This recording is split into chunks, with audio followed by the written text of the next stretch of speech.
This is ESPN on ABC. We are minutes away from the Big 12 championship game, live from AT&T Stadium in Arlington, Texas, site of a conference championship game, as we have a triple header here on ABC. And if you're wearing purple, you're in the right place. Chris Kleiman in Kansas State trying to end Sonny Dykes' undefeated run at TCU. Welcome to the studio. Dan Mullen, Booger McFarland, Kevin Nagandi here with you. We expect a lot of offense. Don't sleep on the defense. And the line keeps on moving here. TCU favored all week. Right now, it's Kansas State that's the favorite by a point here. When you see Max Duggan, what's the difference? Well, we need more magic from him, not just with his arm, with his 29 touchdown passes, but his 5 touchdown runs. He's an exciting player. Deuce Vaughn, 121 all-purpose yards in the first match. He was one of the primary reasons they were up 28-17 at halftime. They're going to need more of that from him if they're going to spring what I would call the upset. Oh, the purple is out. People are feeling good. Chris Fowler, Kirk Herbstreit, Holly Rowe. Kickoff of the Big 12 championship coming up after this. It's V-Week on ESPN as we continue Jim Valvano's fight against cancer. You're watching Dr. Pepper Championship Week. We expect it. We should be in that top 4. Oh, we ain't here, I'm telling you. When you lose to a team, you want to get a second chance at them. It's gonna be enough! Winning a conference championship is where it all begins. Welcome to the heart of Texas, where a title and a trophy are on the line. And if you'd said 3 months ago it's going to be TCU and Kansas State fighting for it, they'd have said, you are crazy. Here come the Wildcats, seeking their first conference title in a decade. Year 4 under Chris Kleiman. And the Horned Frogs, just the slightest of favorites, although this game rated a toss-up in AT&T Stadium. There's a purple palace as the Frogs come in trying to secure their playoff bid. Welcome to the Dr. Pepper Big 12 Championship game on ABC between 10th-ranked K-State and number 3 undefeated TCU, part of Dr. Pepper Championship Week. Now to the public address announcer, James Jennings. ROTC program. Remain standing as we honor America and join Grammy Award-winning, multiple platinum singer, songwriter, artist, and author Ashanti in singing our national anthem.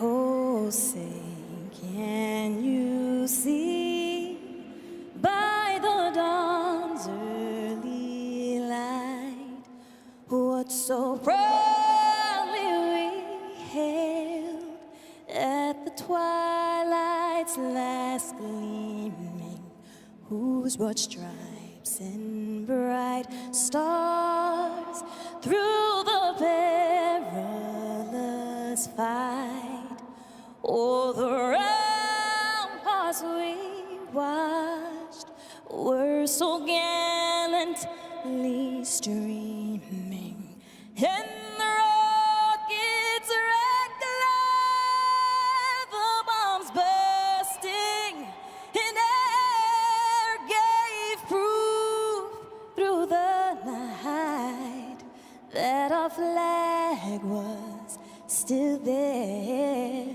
Oh, say does that star-spangled banner yet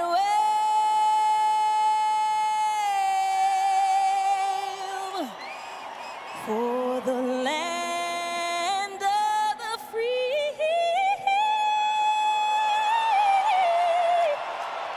and the home of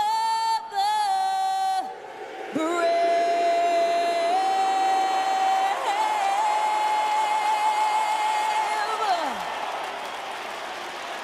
Great environment inside this beautiful building, and welcome to Championship Saturday. Chris Fowler, Kirk Herbstreit, Holly Rowe will join us.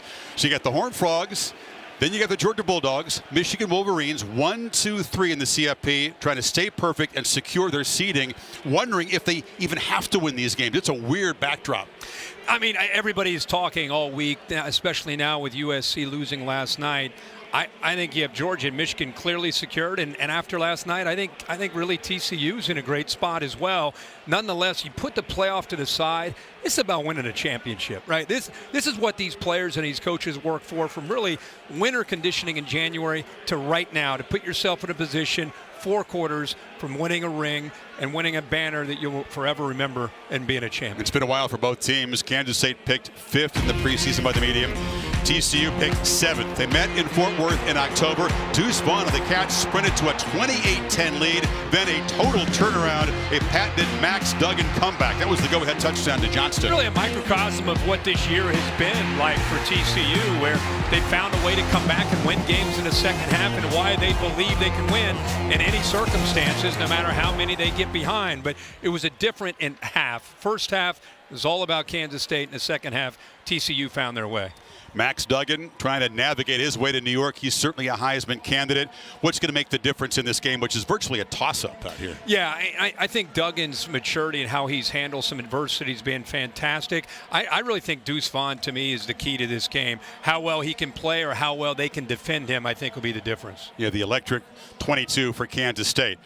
Sonny Dykes is the perfect coach to keep his guys grounded. He is measured. He is consistent. He is low-key. Here's his pregame speech to his team. Don't get too high. Remember, something good happens, play the next play. Something bad happens, play the next play. We know what this is. It's going to be a 60-minute slugfest. Okay, so prepare yourself to play your tail off and do your job for 60 minutes. All right, have a great time playing. Remember now, we got a little bit of a wait once we go outside.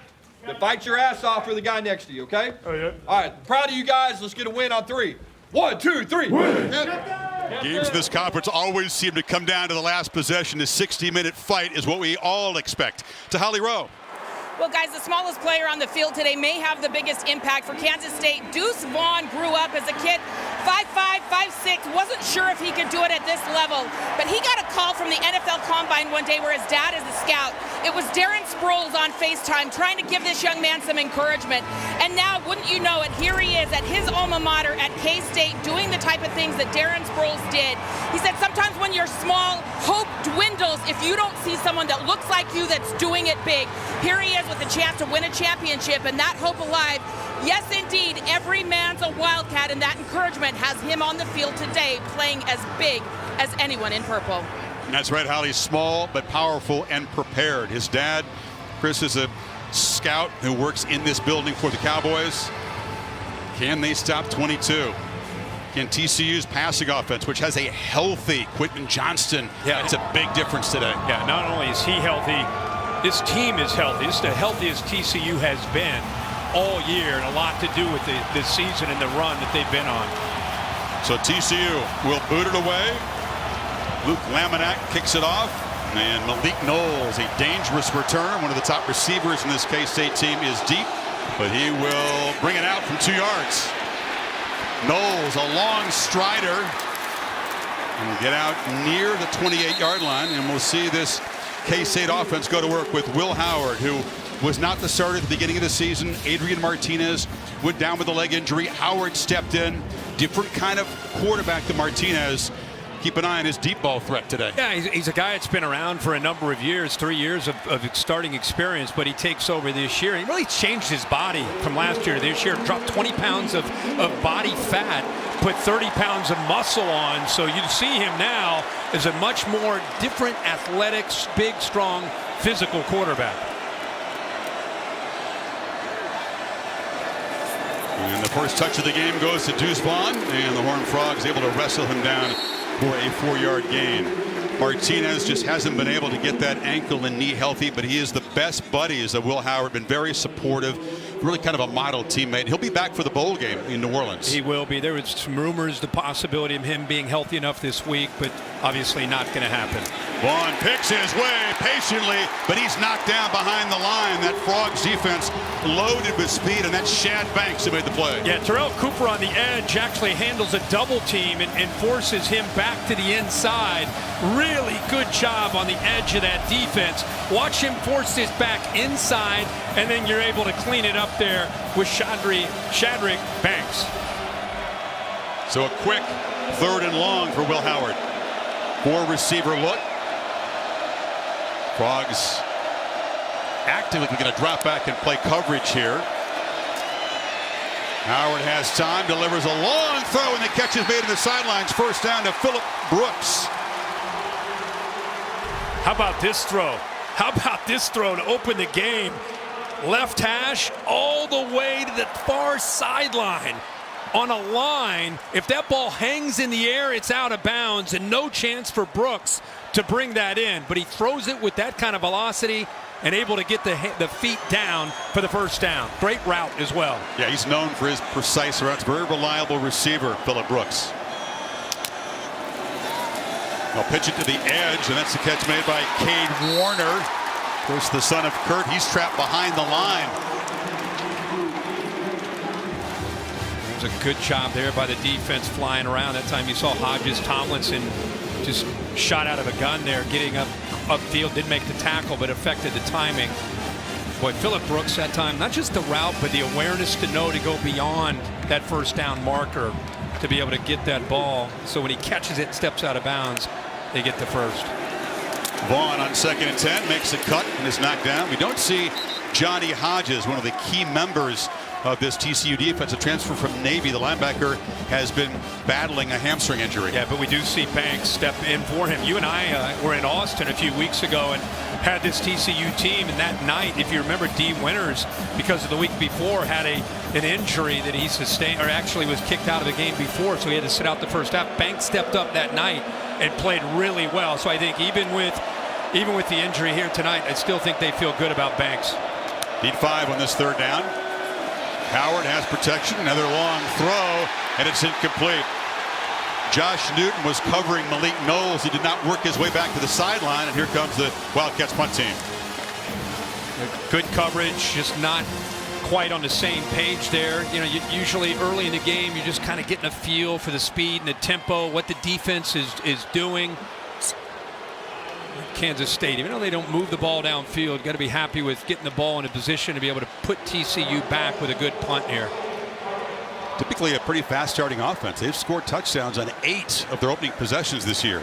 Ty Zentner's busy, handles the punting, the field goals, and the kickoffs. Tay Barber drips back and makes a catch at his 2-yard line and is able to work his way back to the 8. A risky move. Lost track of where he was on the field. So Max Duggan and the Horned Frogs backed up for their first possession here in Arlington. Max Duggan certainly embodies resilience. He's a coach's kid. Pressed into duty as a freshman, and he took his knocks. Had a heart procedure in 2020. 16 losses as a starter. Wasn't the day one starter here. Chandler Morris came in from Oklahoma. He got hurt in the opener. Duggan has taken over, and he is now a strong Heisman contender. 29 touchdown passes. He's thrown just 3 interceptions. Yeah, game against Kansas State, 280 through the air, 3 touchdowns. Comes in with a lot of confidence and belief in these players around him and in this system in the first year. And a strong running back to feature today, Kendra Miller, almost 1,300 yards. Picks up 3 in his first carry. Well, we have 2 great backs tonight. You know, this conference has great running backs this year, and these 2 most certainly would be near the top. As much as these offenses can hurt you through the air with these quarterbacks, of course, it all starts with the line of scrimmage and being able to establish that run game. Wildcats crowding the line. Duggan back, takes a downfield shot in the second play, and it's Johnston with an over-the-shoulder catch. Quentin Johnston beat Julius Brents just like in the first meeting in Fort Worth. Well, you got a safety in the middle of the field, creates a one-on-one opportunity on the outside. Linebackers are coming down against the potential threat of the run, get pressure on the quarterback, and how about this for your first throw of the game?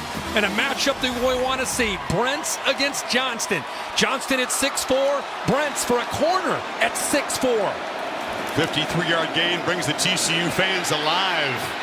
And now Miller bangs forward for about 4 yards. Really not a chance to set up this one-on-one matchup. Pretty good coverage, but look at the ball. I mean, you could not draw it up any better for Duggan on where to put the ball on a go route out over the outside shoulder to allow Johnston to walk away or jog away there from Brents in coverage.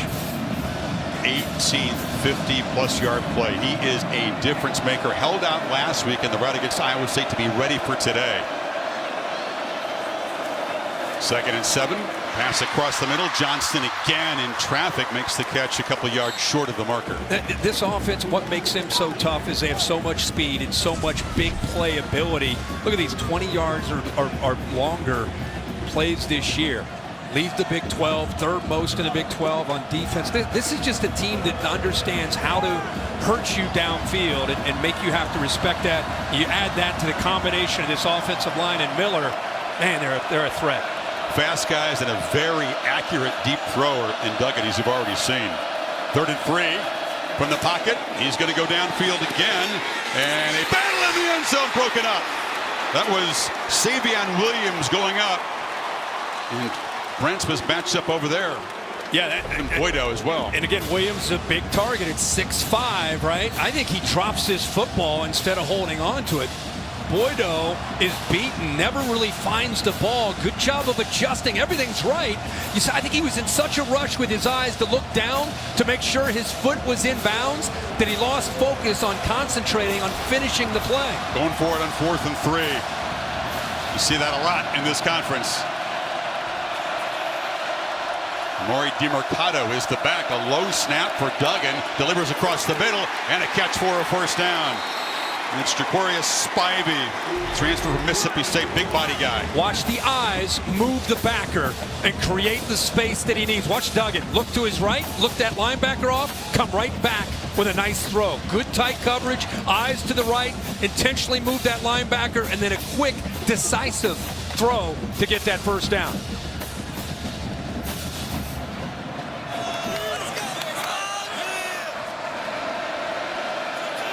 First down from the 25.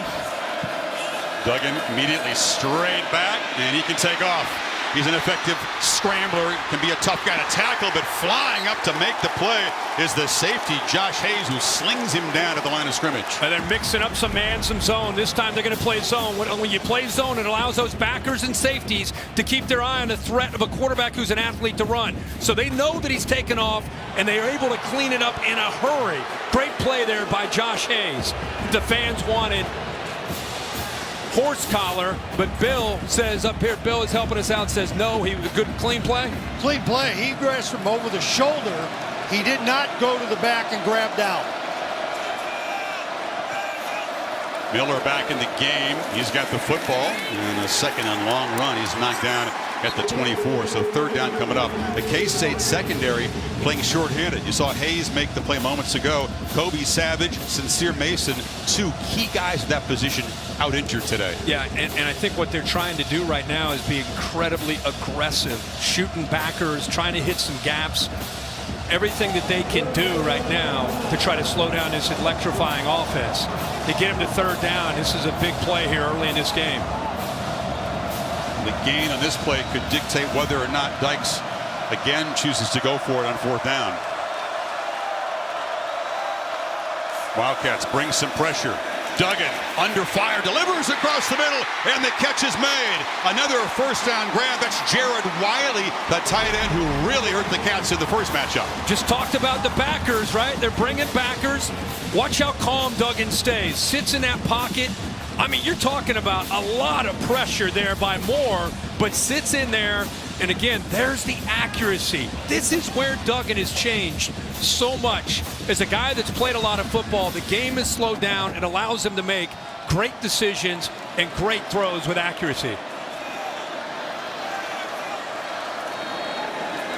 From the pocket, plenty of time. And trying to make the catch while sitting on his back is Wiley, who had 5 catches and a crucial touchdown. The Cats better account for him today. Big fella goes down, but look at this. It's like something you do in practice, but he's out here in front of, I don't know how many people, 80 or 90,000 people on national TV in a ho-hum little positive game there on 1st and 10 by the big man, 6'7", tight end, the transfer from Texas.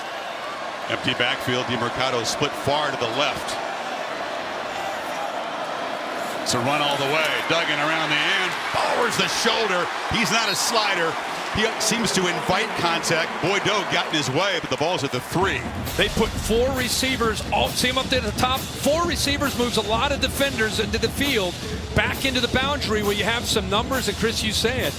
He's got the numbers, and then he's got a toughness about him where he knows that his safeties and corners are going to come up and hit him, and instead of running out of bounds or sliding, he just lowers the shoulder and gets a couple more yards. Fewer rushing yards this year than in any year in his career, but he knows in a big game he's going to tote it, especially down here in the red zone. Yeah, we met last night with Garrett Riley, and he even talked about the importance of having that QB threat, running the football, that +1 that puts a lot of pressure on a defense. On 3rd and 1, Dykes was sprinting down the far sideline to call a timeout. Kevin Marr in charge of this Big 12 crew. Called their first timeout. All right, Horned Frogs knocking on the door when you come back.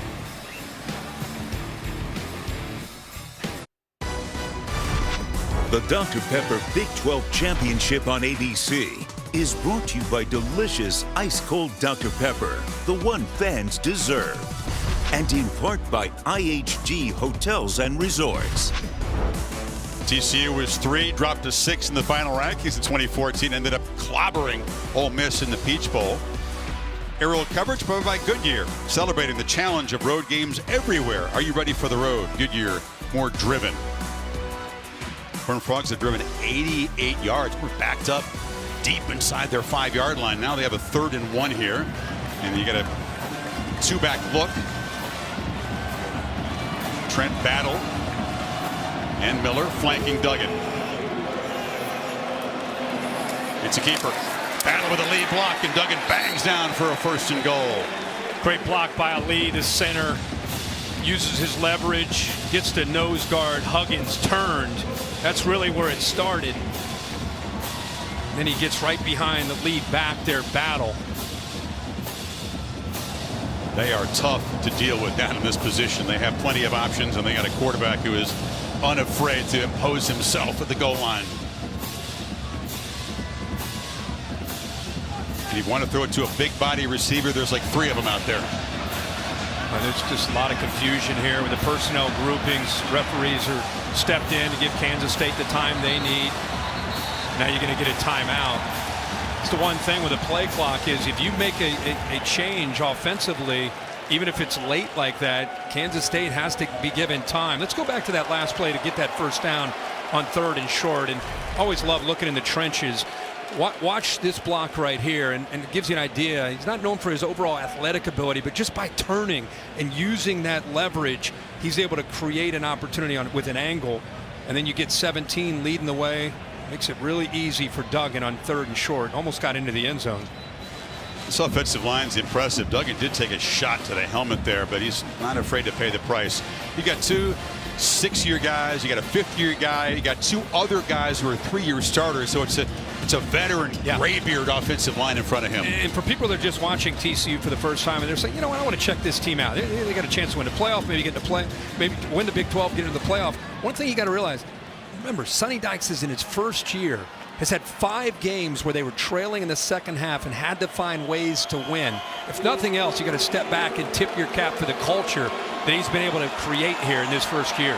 Miller the back, it's Barber in motion, and he's going to throw for it, and touchdown TCU. Tay Barber came in motion, got back to the flat, and what a drive for Duggan and the Horned Frogs. You know why he does that? You go to that motion is because watch the adjustment here by him moving into the inside. They have to, now you get a matchup you want.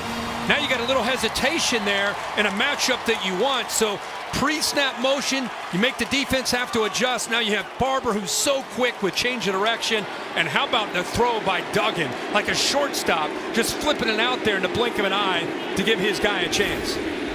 Griffin Kell, who has been heroic at times when needed this year, on for the straightforward PAT, and he knocks it through to the 53-yard downfield strike on their second play to Johnston. Sets up a grinding drive, almost 7 minutes, 92 yards and 13 plays. Horned Frogs draw first blood. All-State playoff predictor has never looked like this on Championship Saturday. The near certainty for Georgia, Michigan, and TCU reflected the fact that the algorithm doesn't think either of those teams needs to win to be in. Ohio State sending a big thank you to Kyle Whittingham in Utah. Yeah, and I think TCU, in my opinion, could be right up there at a 99 themselves. And the big news last night, as you said, USC losing. Utah wins another conference championship out west and heads to the Rose Bowl and opens up a spot now. Knowles receives it on a couple of hops here and manages to navigate out across the 20.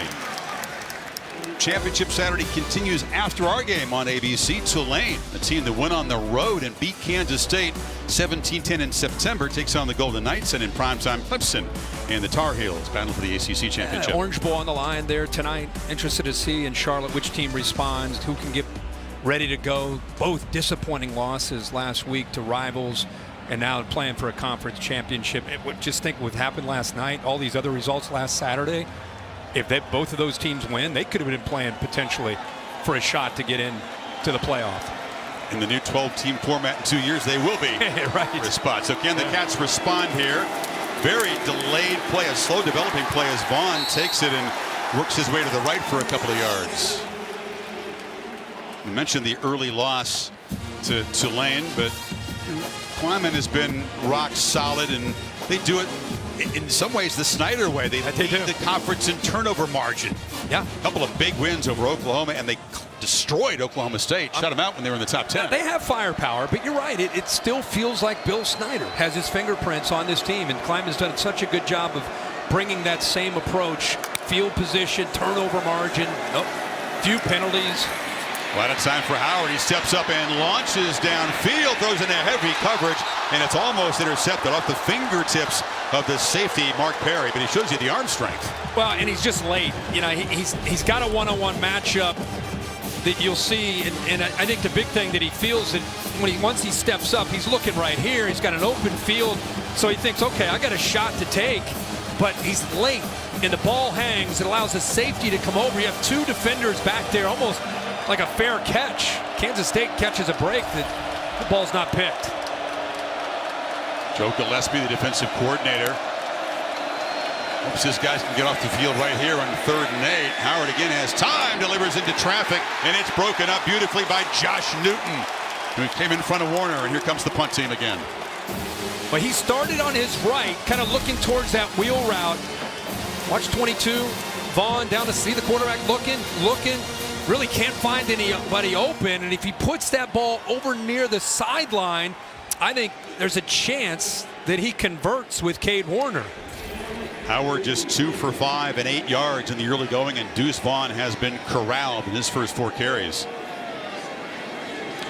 Zentner, not his best boot. It's going to bounce way in front of Barber and have it check up there. So TCU back to work, and our sports injury analyst Marty Jaramillo is keeping a close eye on the condition of Quentin Johnston and that ankle sprain for recent weeks. Talk about the injury, Marty, and why it's taken time to get him back in the lineup. Yeah, Chris, this right ankle sprain has really lingered. Why? Because these injuries take time.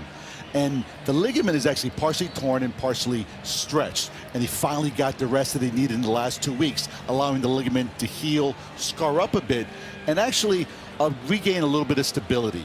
That said, today he's well protected, allowing him to show off that speed, the agility, and how Kirk said in another last game, he has that elite little shake in the open field. Saw it early, Marty.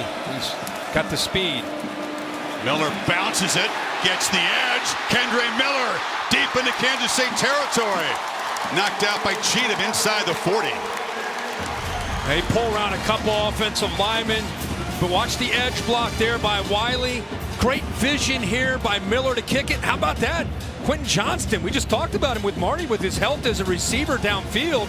You know, it's just kind of a screen, just kind of gets in the way, but it's enough to get Miller to the corner and pick up big yards. Miller again. When they ground out that win in Austin, he badly outdueled Bijan Robinson, up to the challenge, knowing he's got Deuce Vaughn on the other side. A guy who always feels like he's underrated. He comes from a very small school here in Texas, a 2A school. Yeah, and brings so much to this offense, over 100 yards a game. What's happening for me early in this game is you're going to get a good feel for the balance. These safeties are starting to creep down because they're having to respect Miller, and all that's going to do is create one-on-one shots downfield to Johnston and these receivers. And Duggan makes a low throw.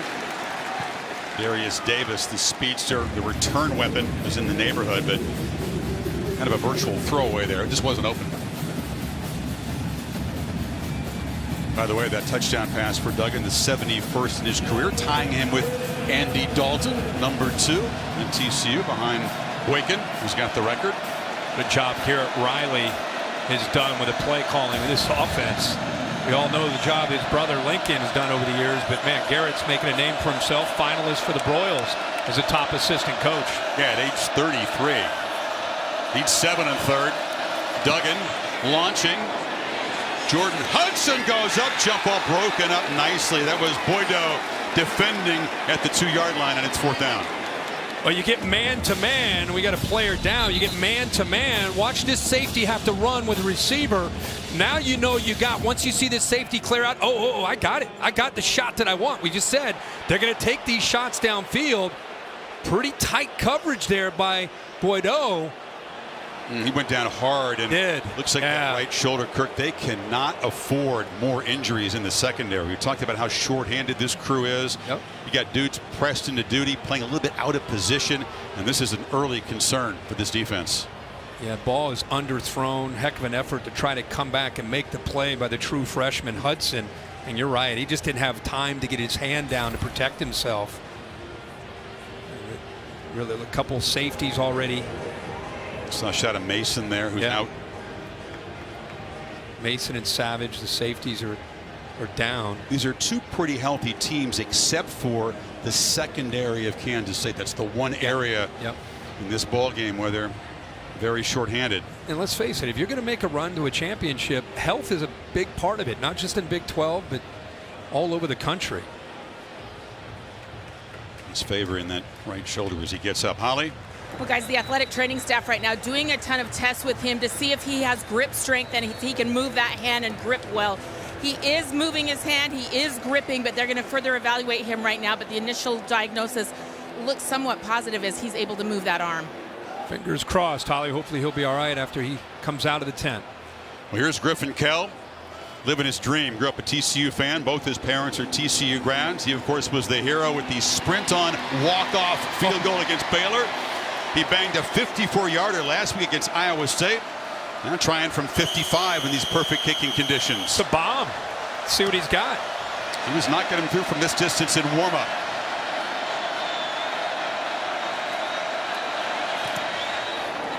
Starts and stays wide left. So Kell off target from 55, and the Horned Frogs' promising drive comes up empty. It looked like it had plenty of distance. Looks like he hits it good. He just pulls it a bit to the left. I tell you, I think the decision there to go for it shows you two things with Sonny Dykes. Number one, he believes in his kicker, and he should. Number two, he believes in his defense. And even though you're going to give up some field position here, defense is off to a really good start. I'm anxious to see how Colin Klein, the former great Cat quarterback himself, now the offensive coordinator, after a couple series, what kind of adjustments he makes to try to get this offense into a rhythm. In the end around, this is Malik Knowles. Jet sweeps are a very effective weapon for the Cats. They average more than 14 yards when they jet sweep it. It's because everybody packs in on Deuce Vaughn. Everybody worries about the way they run in the interior. So the way Colin Klein keeps them honest is he gets out on the edge by doing the jet sweeps. You see a lot of teams that do that don't have the prolific passing offenses.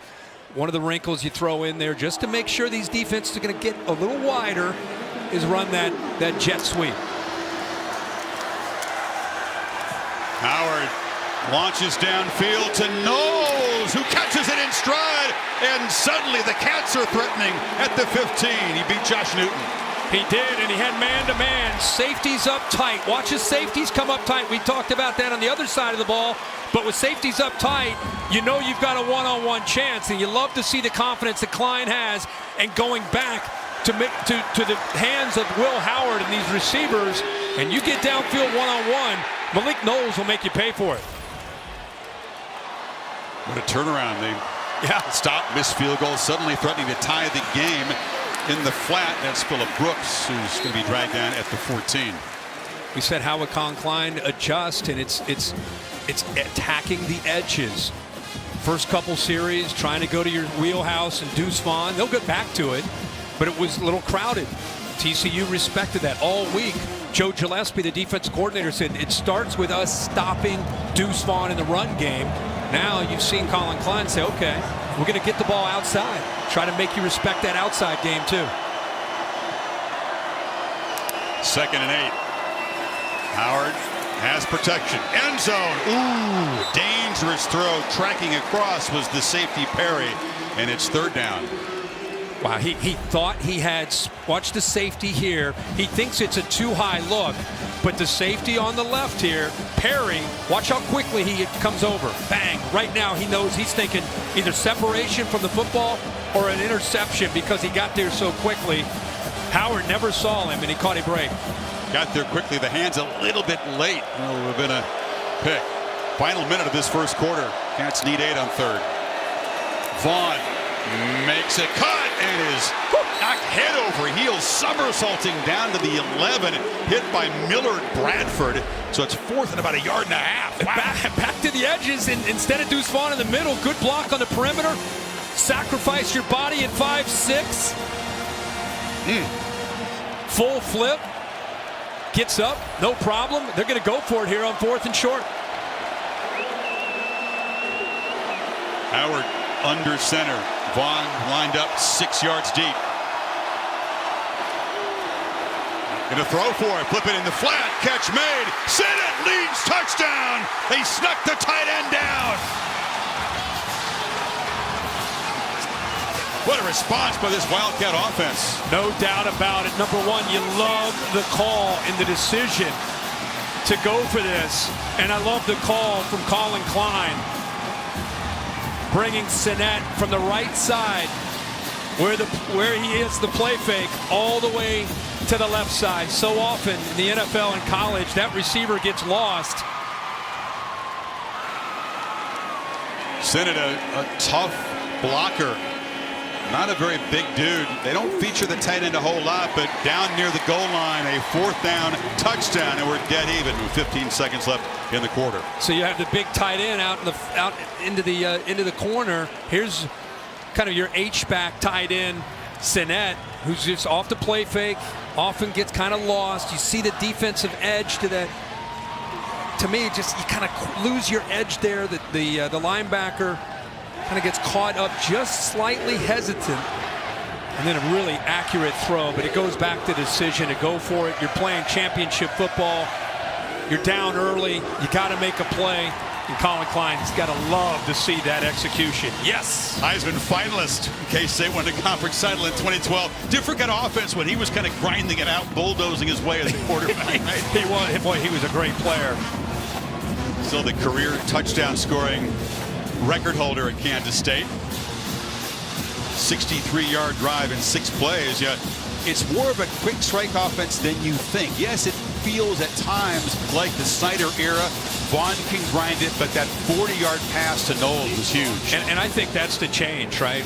Once Martinez went out with the injury and Will Howard took over, that's the compliment to Deuce Vaughn. Their ability to strike downfield. And you know, Malik Knowles and Phillip Brooks get most of the attention, but when they get in the red area, you better keep an eye on those tight ends and fullbacks.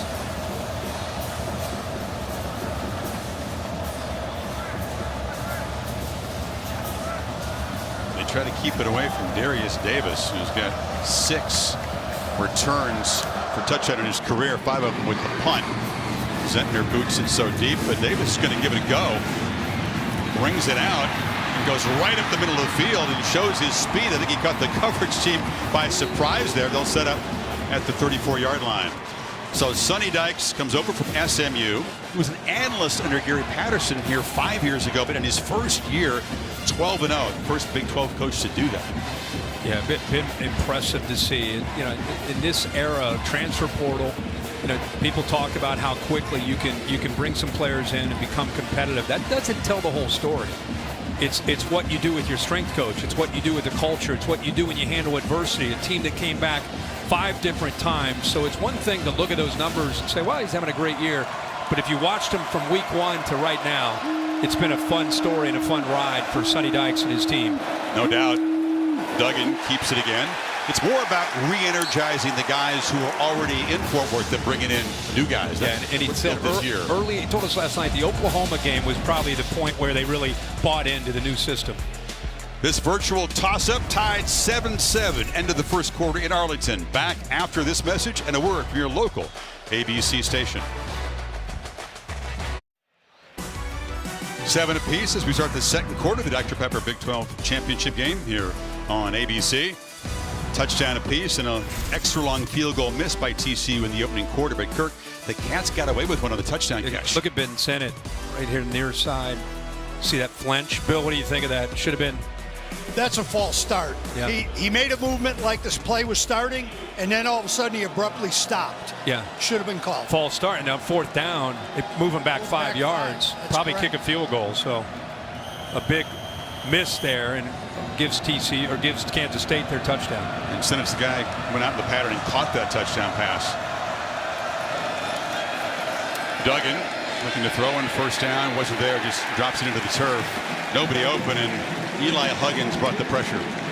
Not only the pressure, but the defensive line took it away. They red screen all the way and had 2 or 3 different Wildcat defenders out there, so just nowhere to go. Duggan just eats it, throws it away. So now you get a third down. Third and long here.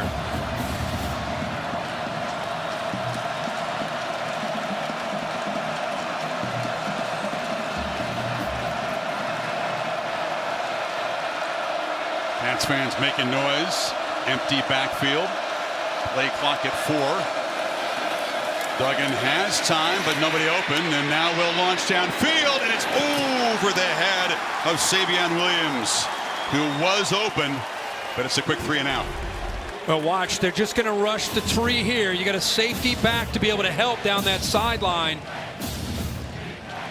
Good coverage. Obviously, with just rushing 3, he's got time.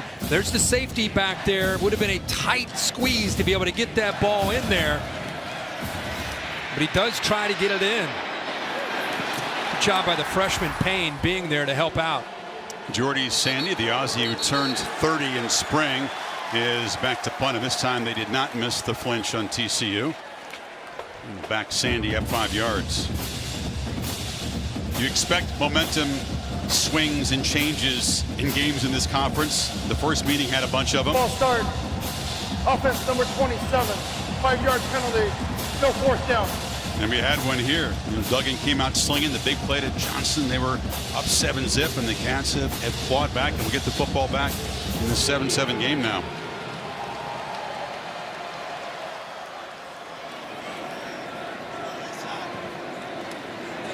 Sandy sends it away. Phillip Brooks retreating. It's a good boot at the 21. Tries to get the edge and is going to be ushered out on the far sideline at the 35. Here's that last Wildcats drive. They needed to get on the board and have an answer, and they delivered here with Will Howard. Big shot downfield against man-to-man. Malik Knowles is able to get that separation.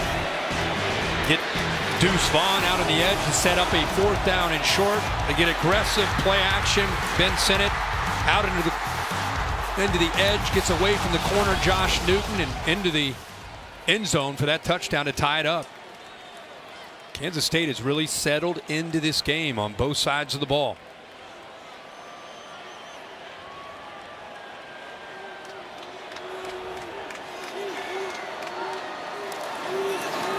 Vaughn shows that power. He might be about 5'6", but he can drive the legs. Holly? Well, the last quarterback to win the Big 12 championship for K-State was Colin Klein, and he's calling plays today, as you guys mentioned. I talked to him on the field before the game, and he said, my dad was a 35-year coach. Coach Snyder taught me well all the way I've come up, but he's built playbooks playing video games his whole life. Says, we're trying some things. We're going to innovate here, and he's excited about the future for Kansas State. 33 years old, one of the bright young callers in the game. Yeah, he recruited Will Howard, and Will said he brings a real calm presence. And he said he learned that from the Snyder era. Vaughn with a first down run now near midfield. He's one of our favorites that we've watched play, and he played, even though he's a physical quarterback, he played with that same attitude, that he has now as a coach. I'm sure it's a reflection of his dad and Bill Snyder. Vaughn remains the first concern for any K-State opponent. He was held in check the first meeting pretty well by TCU. Off the play fake, Howard over the middle, has a man wide open, and that was Vaughn taking a big shot. It was off his hands, and then Miller Bradford delivered a hit, and here comes a flag where the tackle was made. So an opportunity to bring in Bill Lamagna and get his opinion on this. Bradford hits him, lowers his shoulder. You wonder if Vaughn is looked at as a defenseless player there.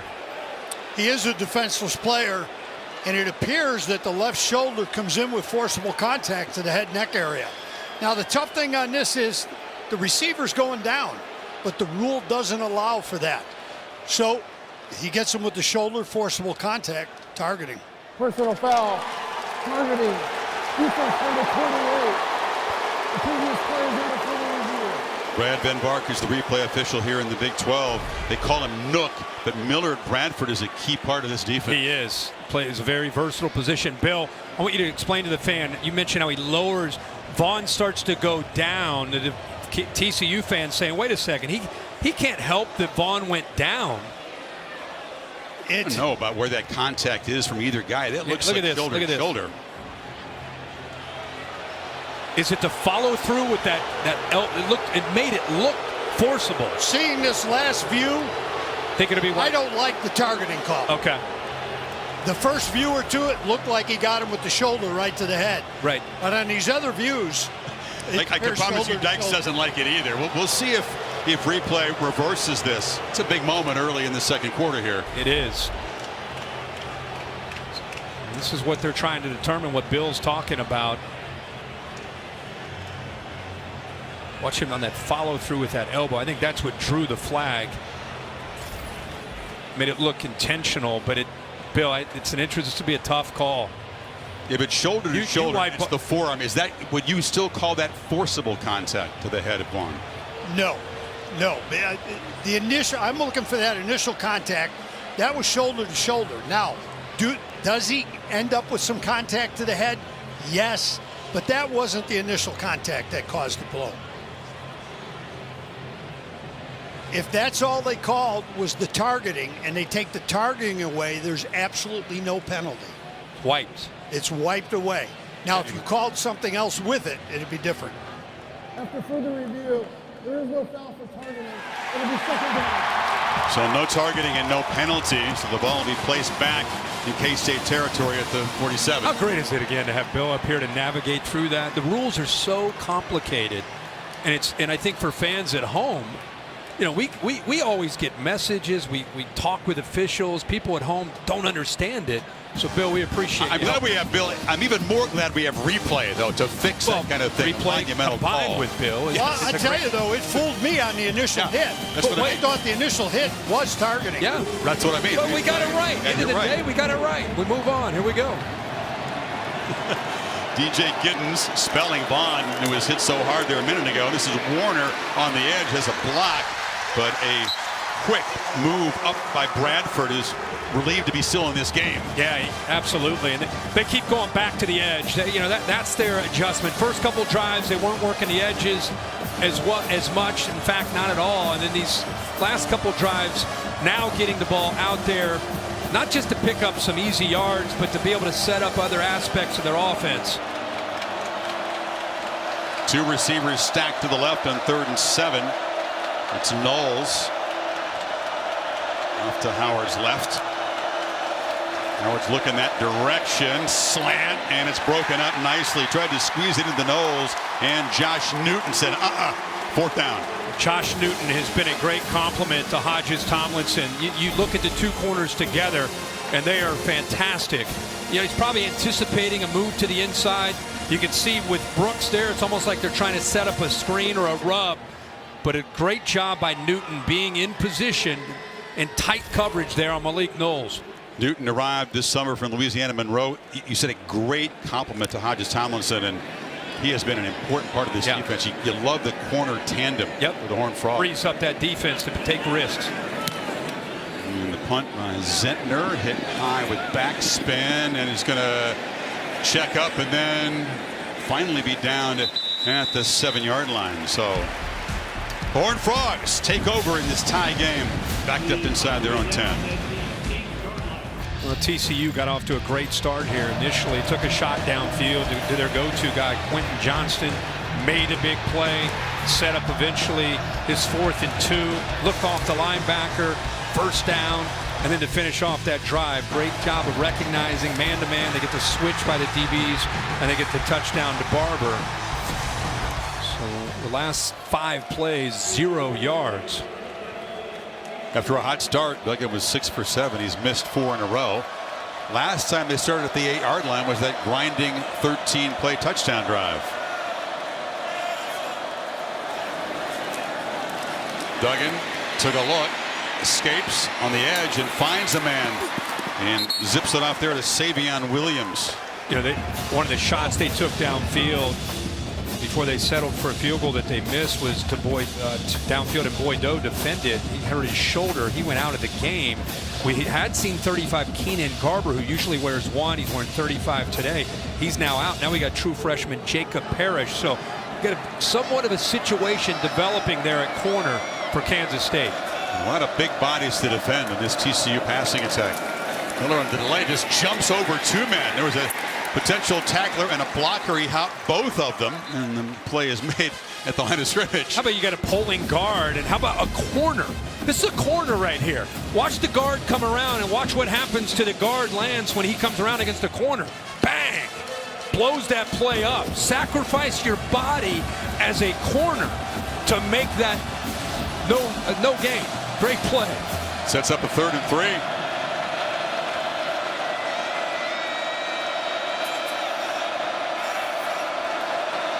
Duggan has time. Slant incomplete. He was trying to find Johnston. That was Brent's in coverage, and the K-State defense holds and should get good field position for the offense. How about Julius Brent's back-to-back plays? He was the guy who I just circled as a corner. Makes a good play against the run. Comes right back against their top receiver. We talked about this being the matchup. 6'4" against 6'4". How many 6'4" corners are there anymore in college football? That might be the only one in the country, but showing he's got not just the toughness, but the range and speed to stay with Johnston. That size is handy. There's 2 6'5" receivers. Johnston's 6'4". The tight end Wiley's 6'7". Yeah, he's got a big job today. So timeout taken. TCU spending the last 1.5 here to avoid having the punter backed up 5 more yards, but back-to-back 3 and outs for Dyke's offense. K-State back to work when you come back here.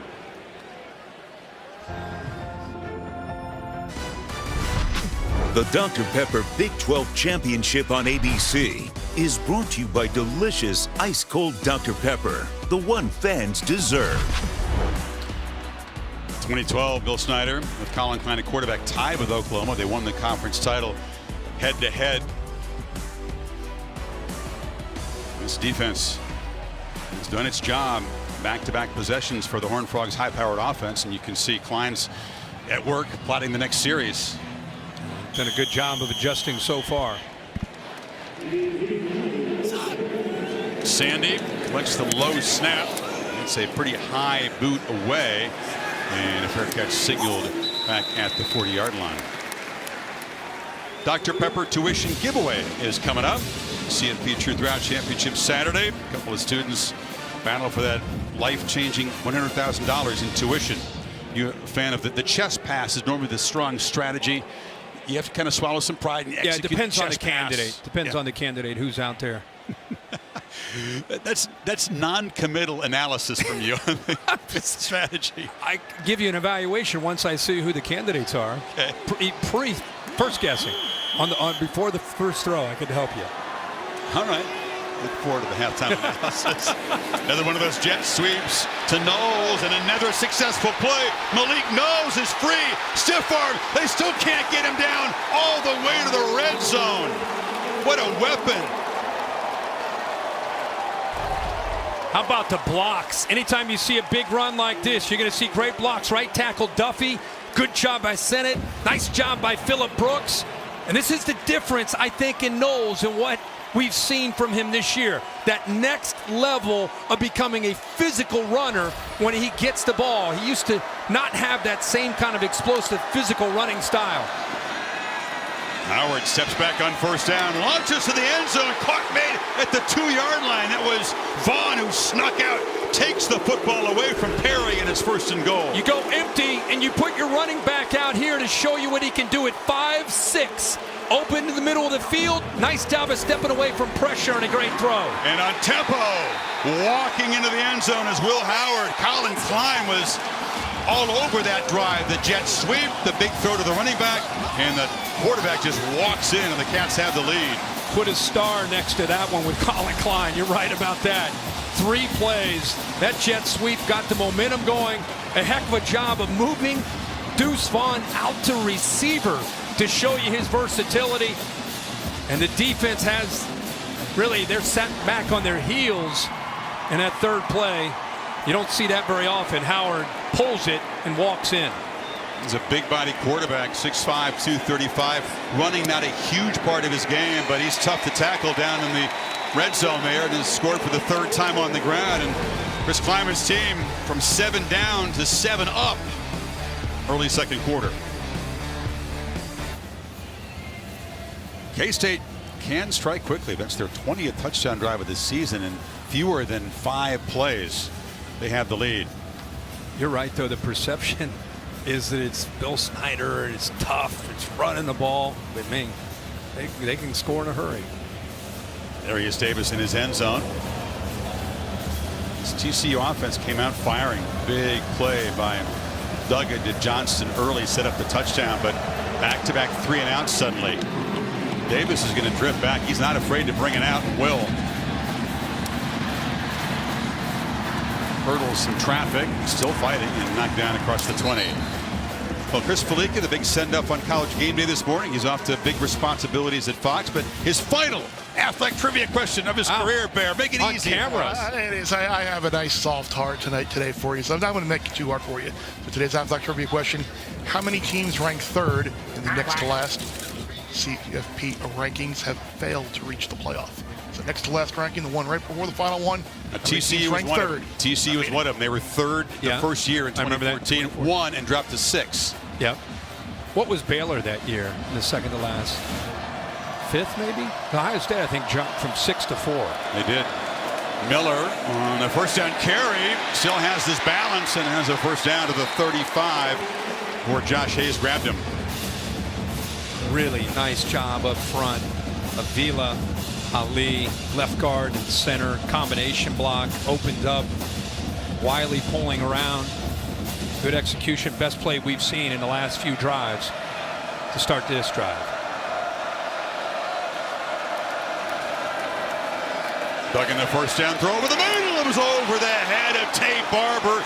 He had the small receiver running free out of the slot. Watch this. I mean, sometimes it's not necessarily getting the sack, but it's applying enough pressure to make Duggan feel like he needs to rush his throw. He knew that he had to get rid of that. It affects his accuracy. He makes that throw. If there's protection here and Mott doesn't come after him that quickly, he's able to take maybe one more hitch and put that ball right on the money. TCU misses a golden opportunity there. A couple of natives of Iowa colliding there. Duggan and Mott.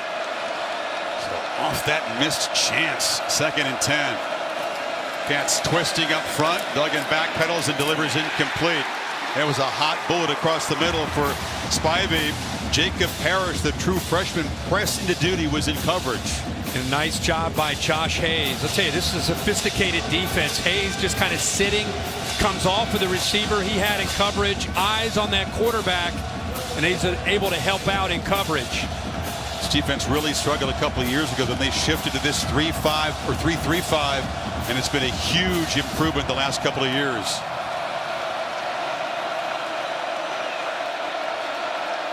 Cats fans are roaring now. 3rd and 10 for Duggan, and the play clock, they don't have a timeout. They have used all their timeouts in the first half. Just gets it snapped before the flag. Steps up. Can he get there with his legs? No, he's going to be stopped short.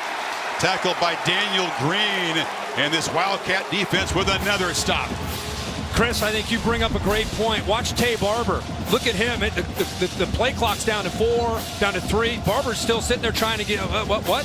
So that affected the timing. They couldn't use the timeout. Receivers not on the same page. He snapped that ball, and his receivers really weren't sure. They didn't have confirmation on what the routes were. This TCU offense looking very unsettled. Credit K-State's defense. You just have not seen this a lot for the Horned Frogs on offense this year. And Sandy's punt fair caught at the 24-yard line. All right, Chris. I know TCU is one of them, so the answer is at least one in 2014. Well, the answer to that is Affleck's trivia question. How many teams ranked third in the next to last college football playoff rankings missed the playoff? It is one. We got They're the only one. Well, Chris, we want to thank you. What you've done, not just for college football, but for college basketball, and the X Games, and World Cup, and Triple Crown, everything. We're going to miss you, man, but wish you the best. Excited for your next chance. I'm going to miss you guys, too. It's been my pleasure. 27 years. It's been one heck of a run. Chris, you were already here with Coach, and Bear and I came in together same year, 1996. We'll miss him dearly. Vaughn works his way up the left edge and just scampers for a first down.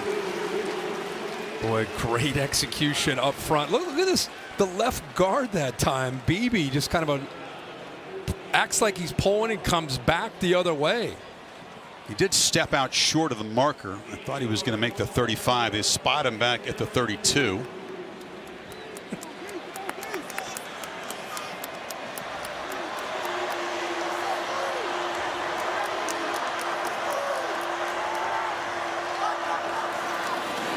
They fake it to him.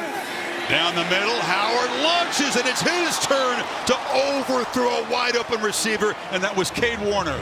Well, they keep walking these safeties down. They keep giving you these shots. Look at the safeties. You have two of the tight ends are going to go to the outside here. Cade Warner works from the outside to the inside, and he gets a one-on-one matchup with a flat-footed safety and got behind him in a hurry. Bradford not really anticipating. Cade Warner coming from the outside to the inside. They had the matchup they wanted. Took a shot there on second and short. Catch just 1 of 5 on third down. They need 2. Howard wants to throw for it, and he does. As Warner settling in and making a catch to the 38. Ollie? Guys, this is a big development right now. Malik Knowles, who on the last series we saw have that big long catch down the sideline, he got up from that awkwardly and limped back onto the sideline. Right now he's sitting there being consoled by people. I've not seen athletic trainers talking to him, but it doesn't look like he'll be able to return. They don't give injury updates, so I'll try to keep you posted with what I'm observing, but this does not look good. Wow, Holly, that's tough. When teammates come over to hug you, it's a nice moment, but it's not a good sign. He comes from 15 minutes away from AT&T Stadium in Mansfield, Texas. You've seen him make the big play as a receiver and a runner. He's also a leader of this offense. We talked about, I don't know if anybody's improved more from last year to this year than Malik Knowles with what he does with the ball after the catch. We just talked about on that jet sweep, how physical of a runner he's become. Now Cade Warner, who's been in that third receiver more in the slot, now you're going to see him have to be the guy, Kurt Warner's son, opposite of Phillip Brooks. This is Brooks who comes in motion. Handed off inside, and it's DJ Giddens plowing ahead. A physical back, good compliment to Deuce Vaughn, and it'll be third and short again. Yeah, and I think we saw Deuce Vaughn line up at receiver. I think you'll probably potentially see a little bit more of that. We've got a player down for Kansas State. Looks like it's KT Leviston, the starting left tackle. Injuries beginning to pile up for the Cats, who lead by 7. 6:44 to play before halftime. The AT&T 5G Skycam, and featured in the Taco Bell Live Mas student section is the Hypnotoad. Lifted from the show Futurama like 20 years ago. It was used at basketball games, and it has been known to turn games around. Sunday Dyke says it has magical, mystical powers when it ever appears. It's trippy. I think Max Duggan has mystical powers. Or at least he has. You're not buying the Hypnotoad syndrome? No. Well, Dykes wants his defense to get a stop here. 3rd and 2. It's Giddens, and he's got the first down. Big fella banging off the left side into Horned Frogs territory before D. Winters got him to the ground. They've moved Beebe now out here, and watch the job. You got to move some people around with that injury. He's now playing tackle, and they run right behind that left side. Still forges in now at guard, so they move Beebe, who's Big 12 Offensive Lineman of the Year. They move him out to tackle to show you the versatility he has. He's their best offensive lineman. Hasn't allowed a single sack all year. You're about to see his versatility. Fresh set of downs. Going to feed Giddens again. It's a definite change of pace. He just runs downhill for 6. Again, right behind that left side. Leviston goes out, and hopefully he's able to come back. In the meantime, they're trying to hold it down on the left side. A little double team this time. 19, Sammy Wheeler helps out. There's Sennett. Oh, just the old school, good sound, sustaining blocks, hat on a hat, positive yards on 1st and 10.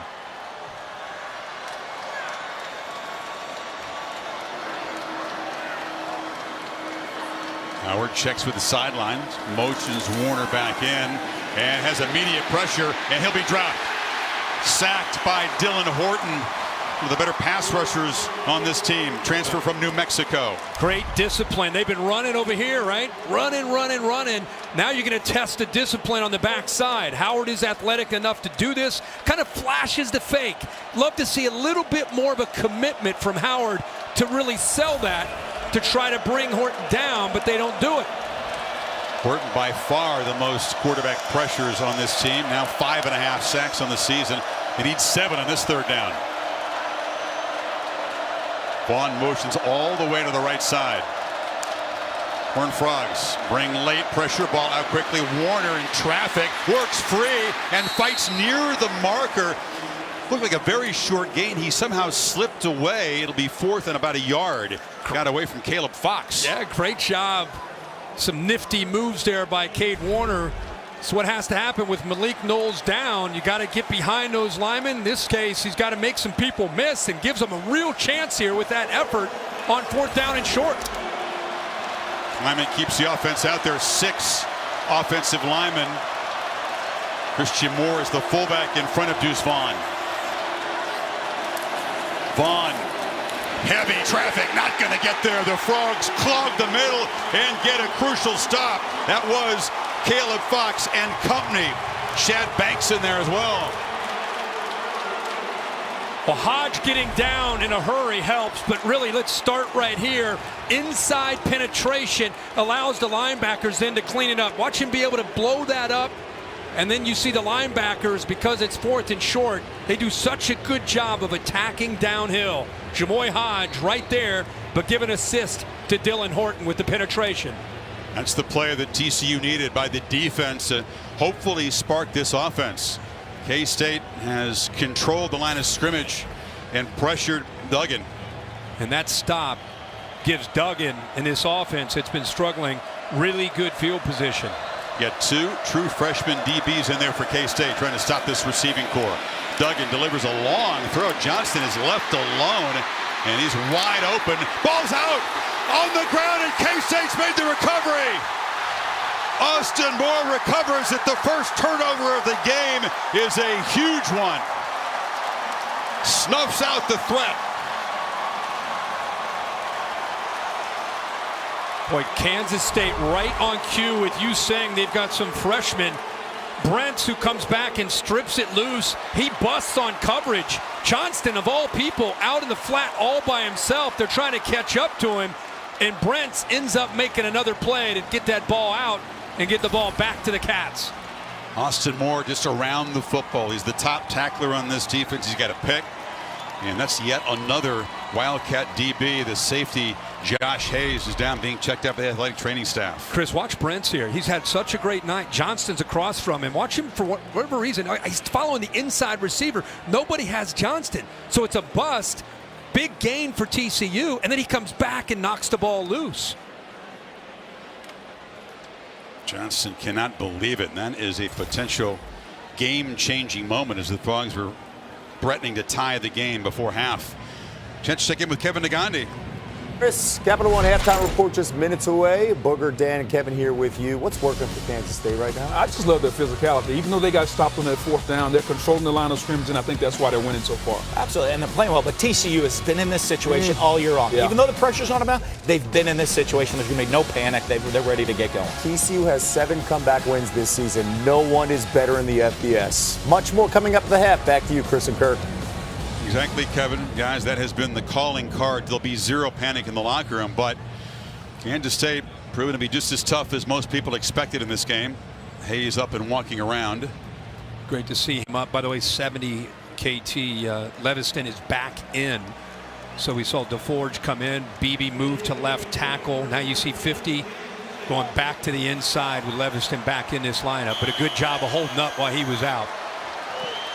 We wondered, TCU rarely turns the ball over. Only the 9th giveaway this season. K-State's good at taking the ball away, and they have the first turnover as Vaughn gets ahead for 4. Does he remind you of Darren Sproles? I mean, Darren Sproles in the NFL got really strong and physical, but in college, you know, both right around the same body shape. Sproles was such a great player. You go back to his days at Kansas State. Johnson hugging that football. Hold on to that ball. Yeah, I mean, we talked, Holly mentioned what an instrumental force Sproles was in inspiring and motivating Vaughn. Awesome. No hurry here. 3 timeouts for the Wildcats. 3:15 to work with.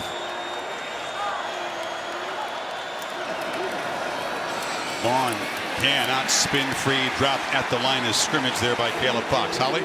Well, you talk about the strength numbers for Darren Sproles. Let me show you what Deuce Vaughn is throwing up. I talked to him this week, and he said he was able to bench 225 17 times before they stopped him. He could have done more, but they were being smart. He also squats 475 12 times, and he's done 480 10 times. This is a small package with incredible strength, guys, and you see it show up on the field. That's incredible. I just love his preparation, too. He's got a notebook. He charts and scouts every opposing linebacker and safety like a pro, right? Yeah. They need 6 on 3rd. Howard looks to his left and now will launch downfield. It's Warner wide open. Comes back and collects it at the 30. Mark Perry beaten deep. Well, the motion affected the communication on the back end of this defense.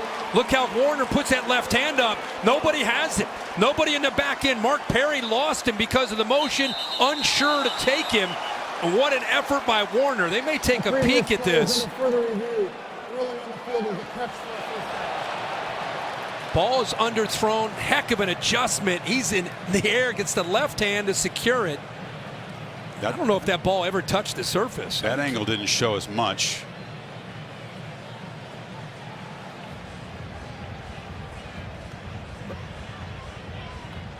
That angle does show the tip of the football appear to touch the ground.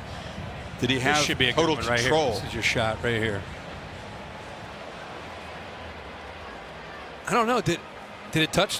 What, Bill's waving it off. He's got his arms out here clearing it. This is the key moment right here. Warner doesn't have firm control of the ball yet, and it hits the ground right there. Right there. TCU fans are confident. They're seeing the exact same shot that we saw on the biggest screen in the world overhead here at AT&T. This is a massive review. Replay's already played a big role in this first half. Instead of first down to the 30, it would be 4th and 6, and TCU would get the football back with 2:17 to work with. Busting coverage, underthrown ball. Got it out a little late. Warner adjusts so well back to it. Made a heck of an effort just to be able to secure it. But you could see in the replay that the ball did hit the surface. Yeah, we'll see an incomplete pass come out of this. It was a heck of an effort. It really was. I really thought he had the ball at first. Yeah. But that ball's loose. It's touching the ground. Do you ever hate to wave one off when the guy makes a heck of an effort? Or is it just all about the theory is if you don't see, if you got a ball that's near the ground, the philosophy is if you haven't seen it touch the ground, you leave it alone for a catch. The official on the outside can't see through him, so he can't see the ball. Yeah. Are you asking if the officials are sentimental? Right now he's got his headphones on. He's looking. He's like, boy, 85. What an effort. But you know what? Yeah, it touched. You never think, great effort, maybe we'll give him a break. That never crosses your mind, right? Doesn't cross my mind, but boy, I feel bad for him now. And they're right. Warner is craning his neck from the field. You got to look almost straight up to see the screen, but I think he knows that this catch is going to come off the board here. And it's going to be a punting situation for the Cats, who had a real chance, had that call stood up, to build this lead. After further review, it was an incomplete pass. But it was 4th down from the 35.5-yard line. So we'll see if Max Duggan, strong Heisman contender, can get this offense going.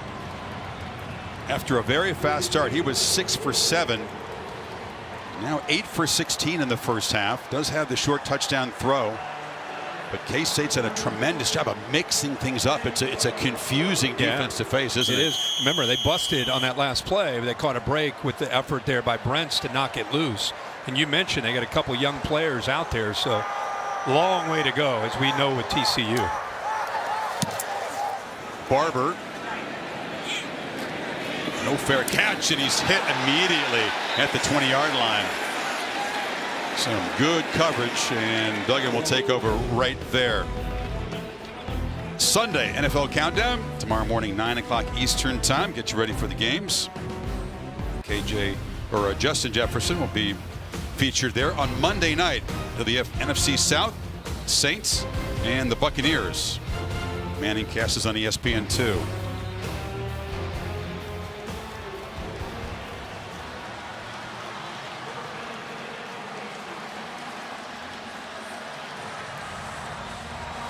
Weather conditions. Both these teams have had to deal with their share of poor weather in the Big 12 down the stretch. 72 degrees under the roof here. So we'll see what Duggan can do. DeMercado is the back. He's got the ball, and he'll pick up about 3. Again, they've spent all of their timeouts already, so time could be a factor in this possession. You see a little bit more tempo here out of Duggan, who's very comfortable, obviously, in this kind of situation. No timeouts. Keep that in mind here. Off the play fake, delivers in space, and the catch is made by Darius Davis, and the speedster knocked down at the 45, and here comes the tempo. And here comes the tempo. Really good job of going from pre-snap to post-snap read. The safeties moved on him.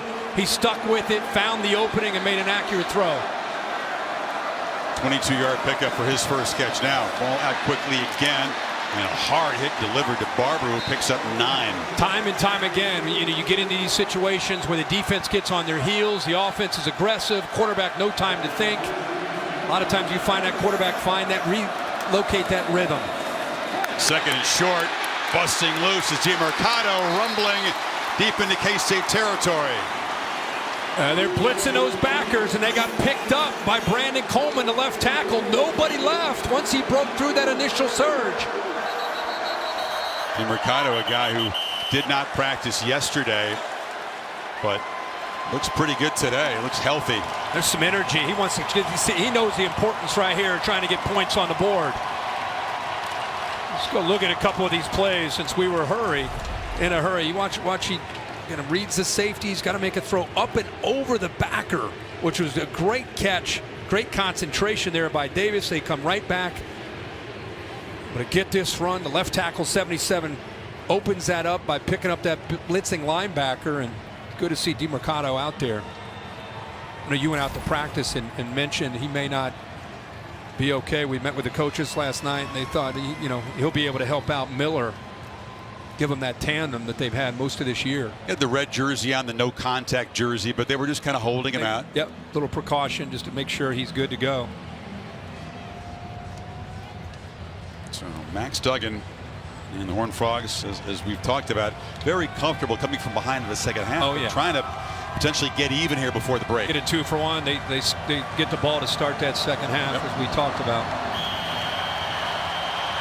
This was very important in the first meeting. They scored late in the second quarter, early in the third quarter against the Wildcats to stretch the lead. Duggan has a lot of time now, looking to scramble, and he'll get the edge and scoot out of bounds at the 26. Picked up about 5. Really good tight coverage downfield. He's looking to get the ball to Johnston. Brent's had him locked down, but there's his athletic ability. Instead of just throwing it away, at least able to get positive yards and also get out of bounds. And for him, it's about incompletions and getting out of bounds and first downs without those timeouts. Johnston off to his left.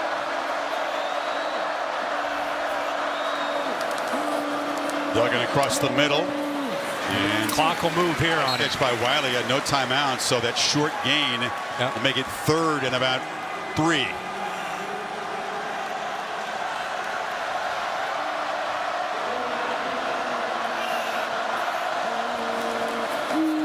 No pressure.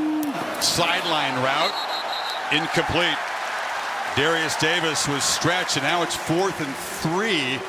And a decision for Dykes. Does he take the 3 here? We'll go for it on 4th and 3. Offense on the field for the moment. Well, I think because now they're going to take the points. Waited, thought about it. Knows still 30 minutes to go in this game with a team that's come back 5 different times, trailing in the second half. Playing for the long haul here and trying to get the 3 points. And the play clock winding down. Kell from 42, missed earlier from 55, and drills this one straight through. So TCU able to trim the lead to 4 before halftime, and as you said, they'll put the offense back on the field to start the 3rd quarter. It's what we expected. Tough, physical, very competitive, close game. Both teams having to use that next man up mentality, especially the Wildcats, who are really gutting it out on defense here. How about how the game started? It looked like TCU, I think we even said maybe they're on arrow to break. Man, they're coming out with a chip on their shoulder, anxious to show everybody that they are who they think they are, which is a legitimate top 3 team. And then Kansas State kind of just settled into this game, made some great adjustments and started to take control. But if you haven't seen TCU all year, you know they are a second half team. They have a lot of confidence with those 5 comebacks when they've been trailing. Yeah, that's the MO. Duggan is very calm. He's very clutch. The team has tremendous confidence in him, and so does his head coach. But K-State, just a tough out, man. They don't beat themselves. You know, they haven't had a turnover. They haven't had a penalty. I mean, they do not make it easy for the opposition. Yeah, and somewhere Bill Snyder's watching this game, and he's very proud because that's what he built over the years in Manhattan, Kansas. And, you know, the fact they played each other once makes, I think, an interesting next 30 minutes to see who wins the championship. Dykes wondered if that would give extra determination for his opponents. Almost tough to beat a solid team twice. Campus of TCU, 18, 20 miles away up there in Fort Worth. Goodyear providing the aerial coverage. Road tested and game ready. Are you ready for the road? Goodyear, more driven. Malik Knowles is such a loss for this offense. Not only their go-to guy and their alpha and their big playability on the perimeter. Cade Warner is more than capable, but when they go 3 receivers, they put Cade in the inside and have Knowles and Brooks on the outside. Now it's a different feel without number 4 out there. Howard not looking to sit in the lead here. He's going to take off and scramble. Wildcats got a couple of timeouts. Should place an even higher importance on the contributions of Deuce Vaughn as a runner and a receiver in the second half. Yeah, now obviously running the ball, and they do throw it to him, but I think you may see some adjustments once they have time to be able to look at things at halftime, get him either motioned out of the backfield into that slot or even line up out there just to help out potentially being a receiver because of how dangerous he is after the catch. See if Howard's going to take a shot. Now he's got to elude pressure, and he'll be sacked. Dylan Horton after him again, and that should do it for the first half. We got a good one. TCU trying to maintain that perfect record. As you said, stamped themselves as the 3 seed in this college football playoff at worst. But the Purple Cats of Manhattan, tough customers. And they lead 14-10 at halftime here in Arlington. Coming up, the Capital One halftime report. Kevin Negandhi, Booger McFarland, and Dan Mullen right after these messages. Championship Saturday.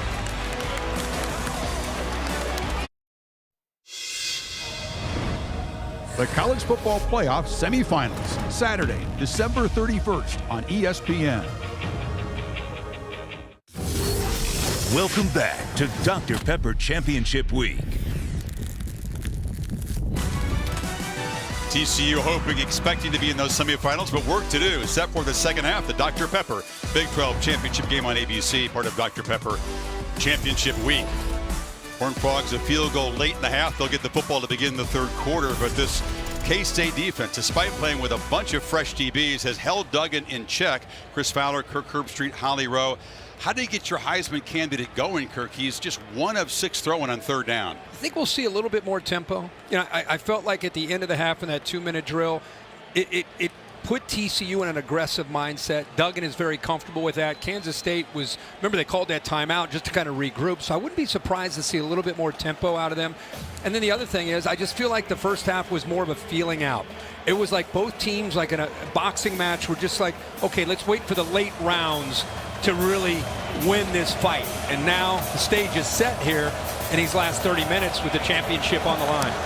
Zentner's boot deep into the end zone. Davis going to bring it out again.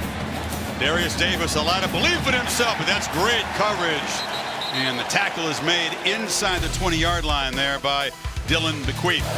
Is our Dr. Pepper spotlight, one of the edge matchups here. Yeah, Johnston against Brents. Great length. We talked about this early. Johnston's able to make a play. Brents has held his own. He's been out there one-on-one. Here he busts in coverage. TCU looks like they got a chance to make a big play. Johnston's down the sideline, and Brents, after the bust, comes back and knocks the ball loose. Kansas State recovers. So it's been that kind of matchup, and you just have that feeling that that matchup will continue and ultimately could decide who ends up winning this game. Can they get Kendre Miller loose? TCU's MO coming from behind. They would laugh at this 4-point deficit. No big deal, says Max Duggan. He knew it was going to be tough, but he said, we like it tough. It's almost like it's part of their game plan. Okay, we'll be down at halftime, and now we go. Miller had a 21-yarder in the first half. Also had a 14-yard gain, but only 10 yards on his other 7 carries. They've contained him. Yeah, and it does look like you'll see a little bit of tempo here, but how much do you think Chris Kleiman's been challenging his team on? They're a second-half team. Hey, guys, have you heard that they're a second-half team? Have you heard they have 5 comebacks in the second half? Really making sure this team understands to play a full 60. They saw it firsthand in Fort Worth. Yep. 28-zip TCU after trailing 28-10.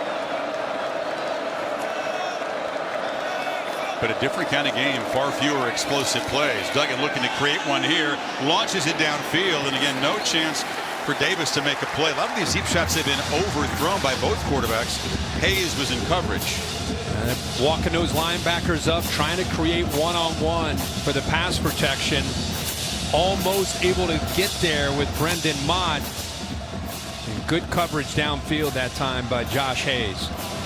Talked about the struggles on third down. It's tough against this defense when you need 9.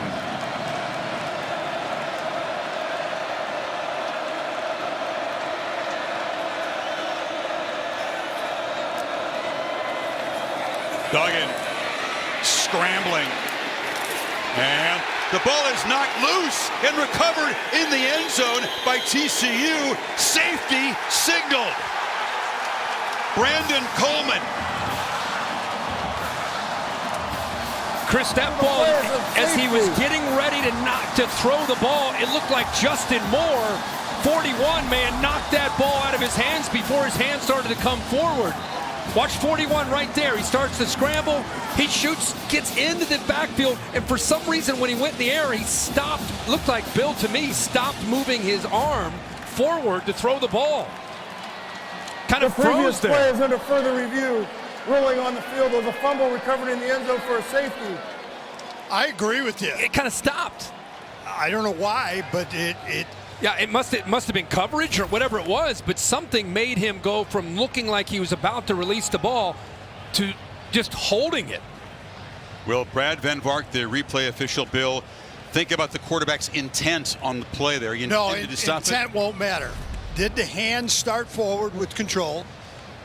Watch these backers, good job. You'll see 41 all the way. He's in coverage, comes off of it, and then it looks like it's hard to see if he stopped. The tighter look, Bill. Well, the defender is up, and he's actually hitting the front of that ball. Right. while he's got it up there. So that's causing him to stop his throwing motion. Austin Moore says, forget knocking the pass down. I'm going to reach out and get it out of the quarterback's hand. And Moore was the guy who recovered the fumble in the first half by Johnson, causes this one. That ball's out for his hand, to me, before the hand's coming forward. I think the officials on the field, the referee has a correct call that it was a fumble. It's in the end zone. It's a safety. So this is going to be not officially a takeaway, but a fumble recovery for a safety. But this Kansas State defense has been the story of this football game so far. And how fitting it would be if Justin Moore ends up, this play holds up. He's had such a big year for the Cats defense. Nasty gash, by the way, in the right forearm of Duggan. It's tough for these guys who were considered Heisman finalists. I mean, Caleb Williams bleeding and limping at the end of the night. Duggan, many believe the door would be open for him, if not to win it, but certainly to get to New York as a finalist. And now he's struggling and bleeding out there. Right. Boy, by the way, he looked left. Duggan looked left at the beginning of that play and had a switch release, and Kansas State immediately adjusted the coverage, and that's why he had to start to scramble. It was really good coverage and communication on the back end of that defense. The key thing for replay here, if the hand is moving forward, even with the ball in it, then it could be considered a forward After further pass. review, the passer's hand was going forward. Therefore, it's an incomplete pass. Wow. It'll be 4th down. So, Bill, you're on it. That was a tough decision. I think you're right. Duggan intended to hold on to the ball, but just maybe slightly moving forward. I guess. I mean, they must have seen enough in the replay, but to me, I thought Moore got his hands on that ball before his hand and arm could come forward. So still a 4-point game. 3rd 3-and-out for the Horned Frog offense, and Sandy will try to get a boot out and not allow the Wildcats to have good field position, and the Aussie does boot it deep. Brooks retreats and makes a fair catch. Had some space, but fair caught at the 36. Holly, what do you have? Well, Coach Kleiman updated a couple of injuries for Kansas State. Malik Knowles is not able to return, nor is their cornerback, Boydo. So that is a big blow. But he said, we're doing a good job getting some explosives, but there's some that we missed. We think we can get behind that defense. We have to do a better job doing it. And then for Sonny Dykes, he said they are doing a great job mixing coverages. They've made it difficult for Max Duggan with all of that mix-up in the backfield. And what we're seeing, we have to do a better job of running the football on 1st down so that 1st and 2nd down are more productive and 3rd down is not so long for TCU right now. That's exactly the pattern, Holly, that held in the Frogs' first possession of this 3rd quarter, 3rd and long. So from the 37, another one of those jet sweeps. They use Phillip Brooks. He's filling in for a man who normally does that job well, Knowles. The show must go on, right? I mean, that's part of the plan. It's what they had some success with, some big plays with Malik Knowles, and now that he's out, right behind that upright, there he is right there. And now you've got Phillip Brooks, who's got to pick up. Yeah, he's got to pick up the slack. Got 4 on 1st down. Fake it to Vaughn. Howard delivers a long throw. Warner comes back to make the catch and stretches for a 1st down in midfield. Good job saying he came back. It's exactly what he did to give him that 1st down. This is the entry to their go-to man, Malik Knowles. He rolled up on that and just unable to come back. He could tell right away that he had to check out, and he very frustrated. The emotions pretty clear. He wants to be out there with his team trying to win this championship. He's playing in his backyard, trying to put on a smile here. Had a 40-yard catch and a 40-yard run in the 1st half. Play action on 1st down. Howard looks down the seam and finds Sinnott. And that tight end just scored the touchdown earlier, rumbling into Horned Frogs territory. Well, 25. Chris, they showed Chet sweep look again with Vaughn. Watch the backers' reaction. Sennett's able to sneak out of there right behind them. Nice seam route. Good job of affecting the eyes with that same look, this time with Deuce Vaughn. Got 26, and now the Cats crank some tempo. Howard looking to throw again on 1st down. Launches to the end zone. Jump ball touchdown. R.J. Garcia with his 1st touchdown of the season. Filling in for their fallen star, and the Cats are stretching the lead.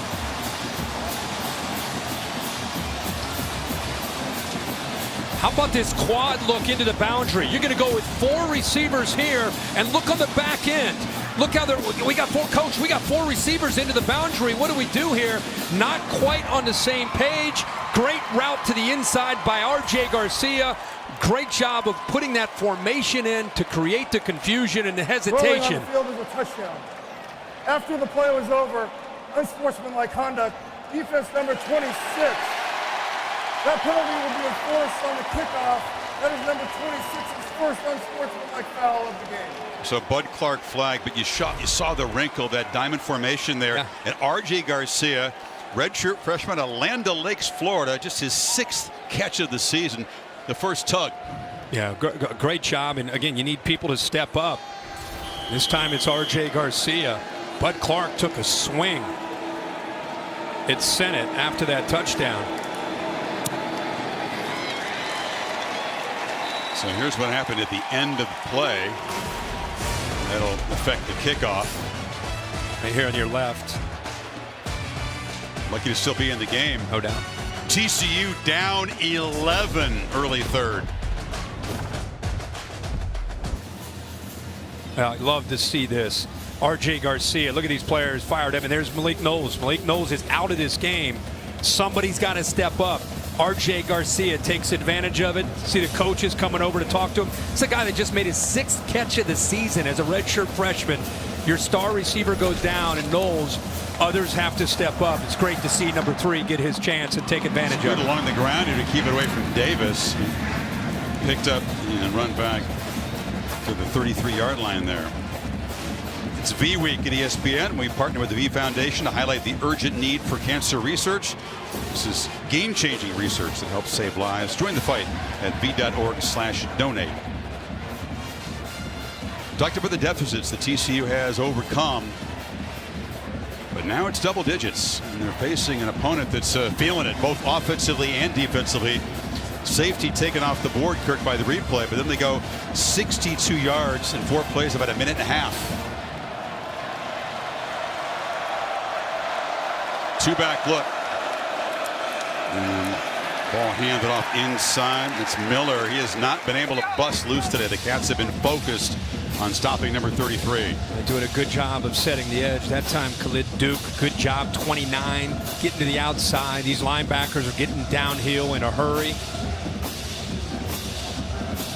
At some point, you know, whether it's Johnston or Barber, Davis, your playmakers at receiver and Max Duggan are going to have to emerge and make plays. And they run it on 2nd and 7. And it's going to be another one of those 3rd and longs as Daniel Green drags Miller down. Yeah, just tough to get outside. And they keep falling into the same trap, needing 7 to convert this to avoid giving the football right back to the Wildcats. His defense is flying around with some confidence right now, Chris. Mercado is the back. Duggan facing some pressure. He'll be sacked! And Aduke Uzoma came around the edge, and the top sack man in this conference knocks him down, and the Cats get off the field again. Well, because of pressure, inside pressure, you get one-on-one off the edge. And how many times have you seen that this year? The confidence that he plays with, the ability to win with the bend and the quickness. And when you get into an obvious passing situation, these 3rd and longs, that's when you turn your pass rushers loose.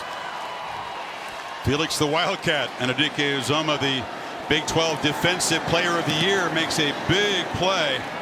First sack of Duggan. And the punt is now muffed. A scramble for it. TCU's got it. Oh, my goodness. Just when the Cats seem to have everything going their way, the punt is muffed.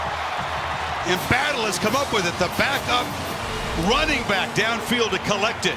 This is unlike Kansas State. Brooks, ball on the ground. It's a free ball. A lot of black jerseys there, and it is 17 who pounces on top of it. The break that TCU needs to try to regain some momentum. We talked about how K-State for decades has been sound. They don't make mistakes like that to beat themselves. They have handed Duggan the ball at the 30 and potentially hand a momentum to TCU. They get the ball at the 30-yard line, like you said. Now they've been going to that running game. Got to work the perimeter. Got to rely on that speed that they have to be able to win some of these matchups. Brents and Hayes have been holding up. Badler just recovered the muff punt there in the backfield with Miller. This is Johnston motioning in. They fake it to him. Duggan fires downfield, and the catch is made. It's all about battle there. Makes the fumble recovery, makes the catch. Frogs are set up first and goal. They moved Johnston into motion, came down that right side, flooded the zone. They lost track of Trent Battle. Really good location. Kind of a back shoulder throw there by the quarterback. Two-back look again. Frogs playing with some tempo here. Duggan running all the way. And hit hard at the 6. Nick Allen on the stop.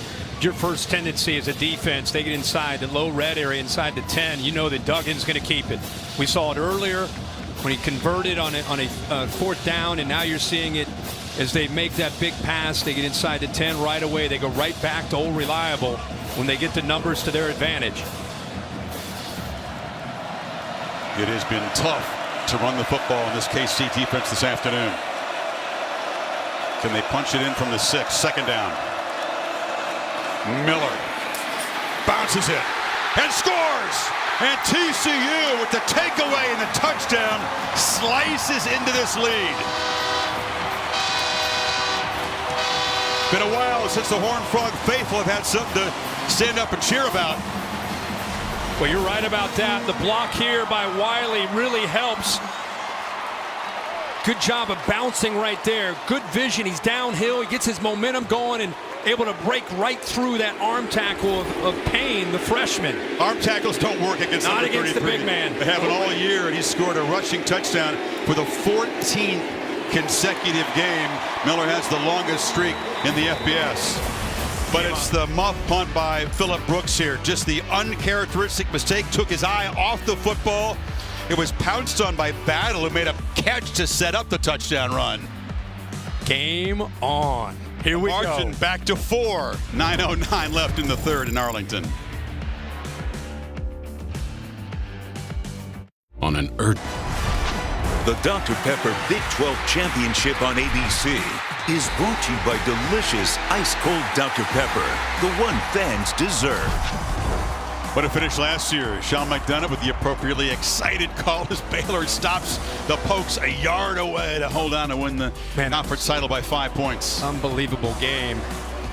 Well, TCU has been one of the best second-half teams in the country, plus 104 after halftime, 5th in the SBS. We talked about their comebacks. The margin is back to where we were at the break with that muff punt, changing momentum and setting up TCU. And Brooks is right back there on the goal line to receive the kickoff, trying to atone for that mistake.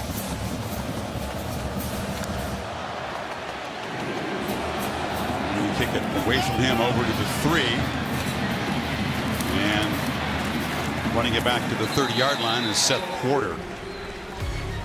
So Arlington home to the All-State bus. Curtis Wilson piloting around. And let's go back to last night's mayhem moment. Well, you have to. And give Kyle Whittingham a lot of credit. All the focus on USC. Would they win? Would they go to the playoffs? Somebody forgot that the Pac-12 championship was on the line, and Utah showed up. Not Utah.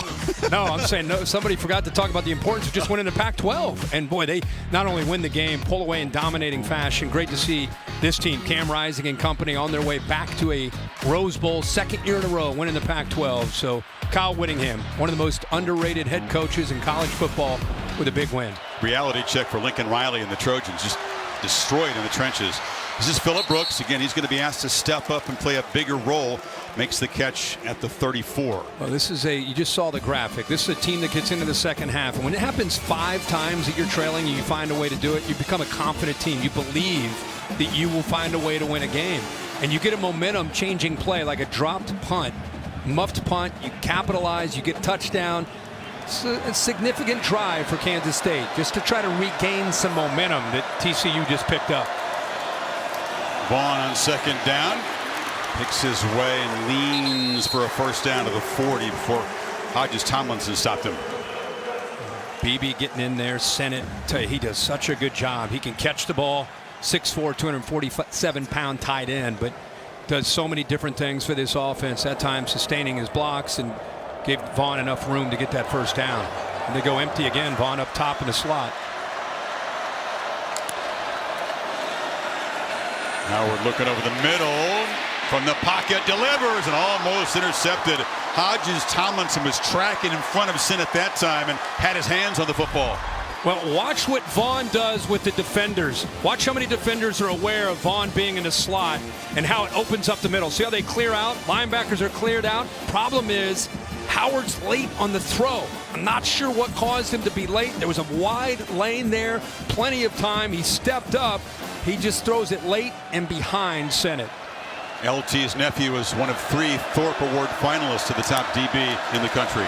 On 2nd and 10, Deuce on the delay, and he's hit hard. They are focused in on 22. Jamal Hodge got there in a hurry, and it's 3rd and long.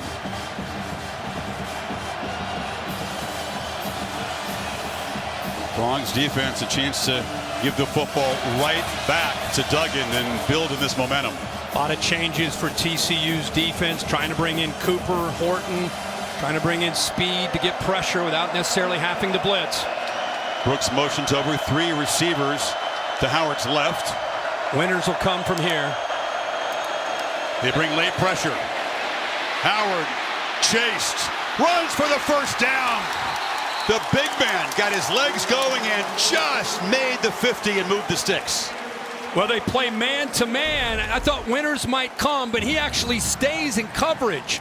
When he stays in coverage with Vaughn, now there's nobody on the edge. Now he's able to get around, and look at the defense there. By the time they realized it to adjust, he's already got the first. Howard now slings it. Catch is made for a short gain by Brooks on first down. Howard 6'5", what is he, 240 pounds? Yep. Whatever. I mean, he is a monster, but has enough speed. 3-sport athlete in high school. Dropped a lot of weight, dropped his body fat down, put some muscle on. He's a house back there. And that time showed that he's got enough speed to get to the corner and pick up a first. Colin Klein, admiring his quarterback, worked hard on his mechanics, his footwork, become a much more consistent thrower. And the physicality that he brings is obvious. Here's Vaughn. It'll set up a 3rd and short. Holly? Well, you're talking about 3-sport athlete. Will Howard was actually a 1,000-point scorer in basketball. He said basketball was really my first love, but I decided football could take me farther. Downingtown, Pennsylvania. He said I grew up outside of Philly, tough neighborhoods, and really good basketball and good football. But he decided that he could be better at this sport, and we're seeing it right now. But because he's so big, sometimes you don't think he's also fast. And he's got pretty good foot speed. 1,000-point score. He's got to be able to move him a little bit at least. Yeah, that's awesome. Talked about Duggan's journey. Will Howard also embodies resilience. A lot of ups and downs in his career in Manhattan. Brooks comes in motion. Vaughn has the ball, but he does not have first down yardage. He's dragged down at the 41 by Hodge, and it's 4th down. What a job by Terrell Cooper, 95. He doesn't necessarily make the tackle, but he's doing a good job of being able to get a push into that backfield. Eventually he's able to help out with Hodge, but they say he's the most improved defensive player. The 95 went from a question mark to being a guy you can count on. Great play there. Miami keeps the offense out there. They need 1.5 yards. Giddens and Christian Moore, the big fullback, in the backfield. And hand it off, and Giddens plows ahead for the first down. So something of a gamble, protecting a 4-point lead, but confident in those guys up front. Yeah, and it was Vaughn last time in that short yard situation. This time they bring in Giddens, who's got more size, but much better push. There's a surge there on the right side. And Giddens just gets behind it and lowers his pads and easily picks up the first down. But you give the offensive line credit there. The TCU knew it was coming, and the Cats able to pick it up. 3 receivers to the right. They pitch it on the edge, and this is Garcia, who stepped up and made the biggest play of his career with the touchdown catch earlier, but Bud Clark was there to stop him. They continue to go back to the young man. He made such a big play. You know, at this point, he kind of settled into this game, and their first adjustment was not to bring him in. Gives you an idea that they weren't sure themselves, but once he makes that play, now they go back to that 3 receiver look with Warner Knowles out. You got Brooks and Garcia. Vaughn on the pitch, makes a cut, lowers his head and is stopped inside the 40 by Dylan Horton. Another important third down play coming up. Pull their center Gillum, the left tackle Leviston. That play is designed to go way to the outside, but TCU took that away. It gives you an idea what Deuce Vaughn can do with his vision. Instead of a loss, gives him a couple yards and a better chance now. 5 receiver look now in this 3rd and 4. It's becoming one of those grinding drives.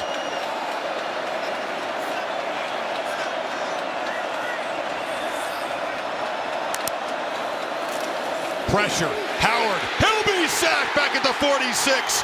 D. Winters came in the blitz. There was nobody there to block him. That's the risk of that empty backfield, huh? Well, they slide the line to the offensive. The offense is right because the threat of the blitz from right here. So the line goes out this way. The problem is there's nobody to pick up the side, the edge of that left side of that offensive line, and that's great closing speed there. Can't believe Howard somehow held on to the ball. D. Winters been one of their best pass rushers all year and gets home there at a critical time in this game. So they took more than 6 minutes off the clock. They ran 12 plays, but couldn't add to the lead.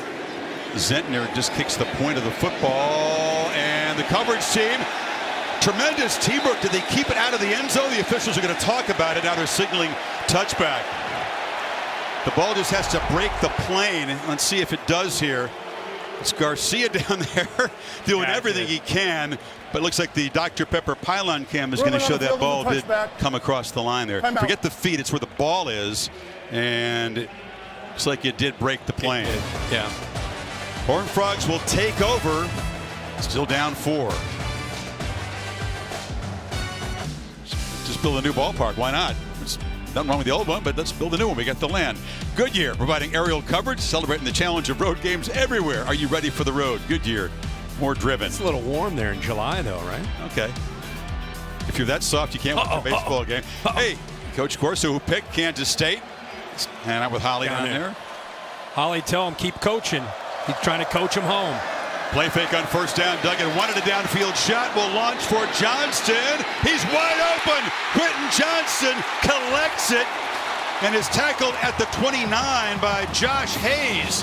He's been involved a lot, good and bad, today for the Horned Frogs. Well, again, there's the matchup that we wanted to see.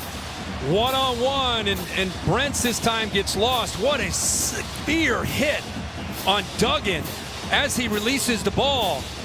He had a blitz called, and 22, Daniel Green, unloads on Duggan right there. But look at his focus. He took a shot, but he wanted to see to make sure his guy Johnston made the play. And, of course, they get the big pass play here. It was 51 yards. You see bleeding from the knee. He was bleeding from the arm earlier. It's going to take more than that to knock him out of the game.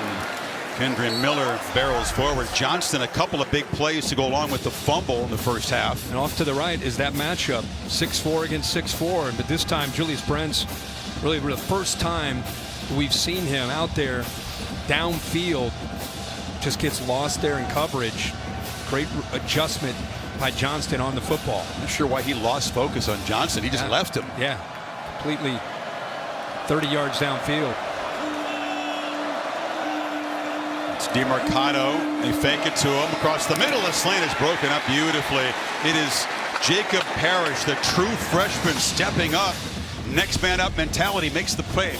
Yeah, they run an RPO that creates that one-on-one matchup, and you're right, Parrish, a young guy, but he's looking at these linebackers. Look at the safeties coming down. He's got what he wants. He throws it a bit behind instead of out in front of his receiver. Came in with 2 safeties down. We saw the corner go Boydo go down. Here comes Parrish. BJ Payne's out there playing. We've seen Keenan Garber. Dudes pressed into duty against this talented offense. 3rd and 7. Here comes pressure. Duggan off his back foot. Lops it for Johnston in the end zone. Jump ball flag. Pass interference on Brents, who's having a tough time with the rangy receiver. And that took place in the end zone. Will set up TCU on the doorstep. Great call by Garrett Riley. Goes back to that similar look when they made the pass. Look, he's got 2 receivers. He knows with the safety to the inside. He's got one-on-one to the outside.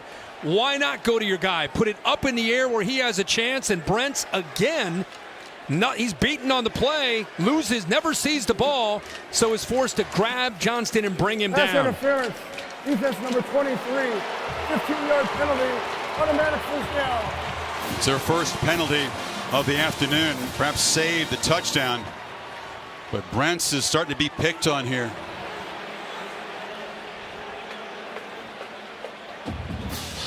Johnston came in with that ankle problem that Marty Giramillo talked about early on. Still a delicate thing. He's still one hit away from re-aggravating it. Out for the moment. Minute to go in this third quarter. Duggan scrambling. And he'll be dragged down behind the line at the 12-yard line. That was true freshman Jake Clifton making a play. Well, they are young, right? You got players that got to make plays. Good coverage right here. Here he is in coverage, so comes off of it. Now the closing speed. Make sure he is down. Duggan thought he never touched the surface. He thought he just came down on top of the backer, Clifton. Play is dead when they blow the whistle. I mean, Duggan, it's been a demanding drive for him. Drilled after he made the throw for the big play. Tackled in that run.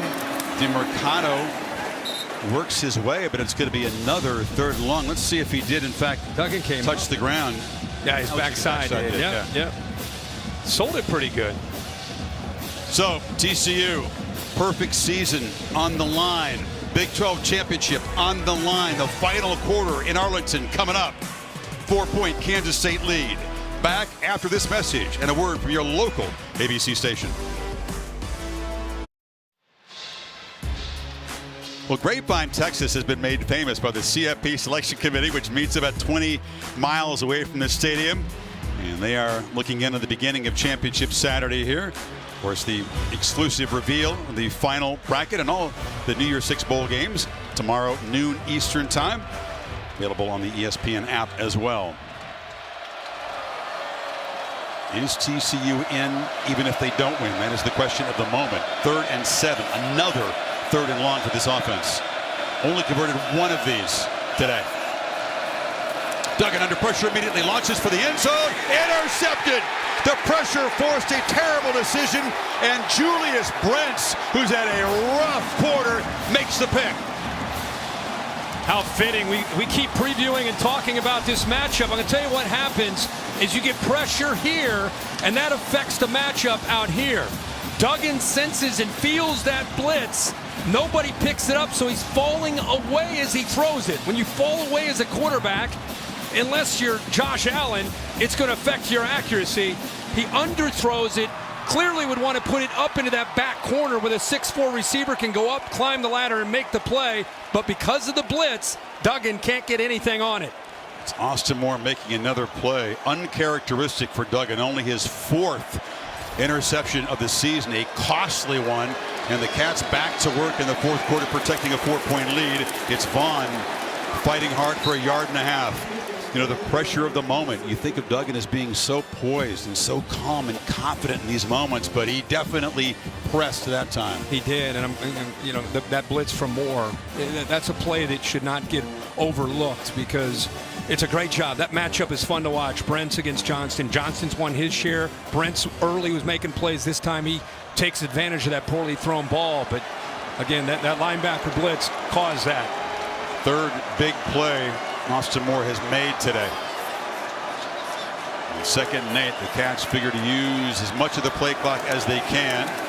Howard delivers a long throw, and that's Phillip Brooks stepping up, making a catch, moving the 6 across the 35. Got to win one-on-one. You got to get separation, and Brooks is able to do that. And how about the throw by Will Howard? He's been late on some throws. He's put the ball behind some receivers.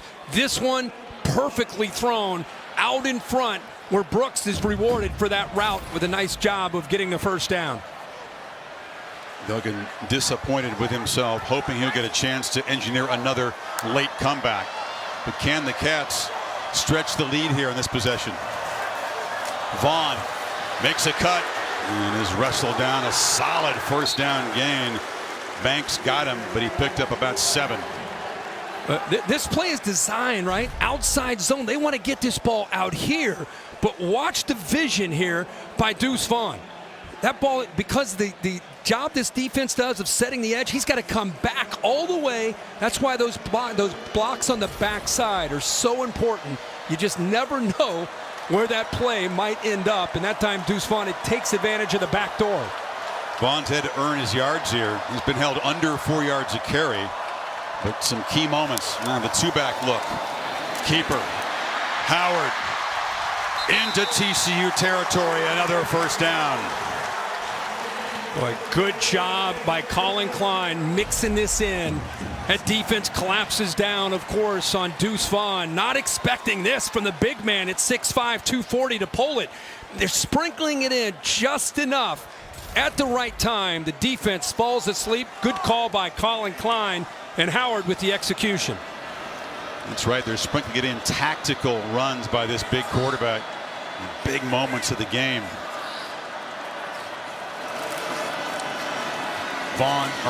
That's Giddens making a cutback. Another good first down gain. It's tough when you pick up 6-7 to get off the field if you're TCU. I'm used to seeing TCU's offensive line, the third and especially fourth quarter, wear down the opponent, wear down that defensive line. That's been their calling card. But here at this point, with just under 12 minutes to go, at least on this drive, you're starting to see Kansas State's physicality. Kansas State starting to lean on TCU a bit, especially on those first down runs.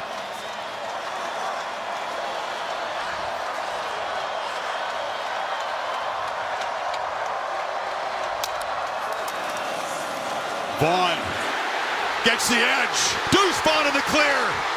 Can he make a man miss? And it's easy. Touchdown, Kansas State. And the Cats getting closer to the conference championship. 44 yards as they cash in on the takeaway. Unfair in space. Yeah, Chris, watch the motion. Watch the corner go, and watch this play designed to go to the right. Bang, there's another example of how you never know where it might go with Deuce Vaughn. Great job of feeling that play designed to go to your right, gets it back to the left, using that motion, takes the corner away, and the linebackers just could not catch up to Deuce. And Mark Perry, the safety out there thinking, it was a mismatch in the open field. Yep. And how about that? The interception in the end zone by Brents, and then 80-yard, 6-play drive did it in less than 3.5 minutes. And Colin Klein is doing things without his top receiver, finding a way to get 22 involved. It's an 11-point margin. 11:27 to play.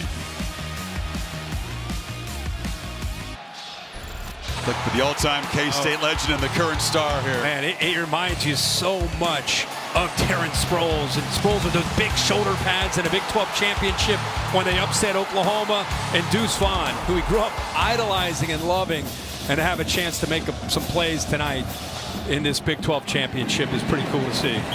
Vaughn with that run over 100 yards. Holly?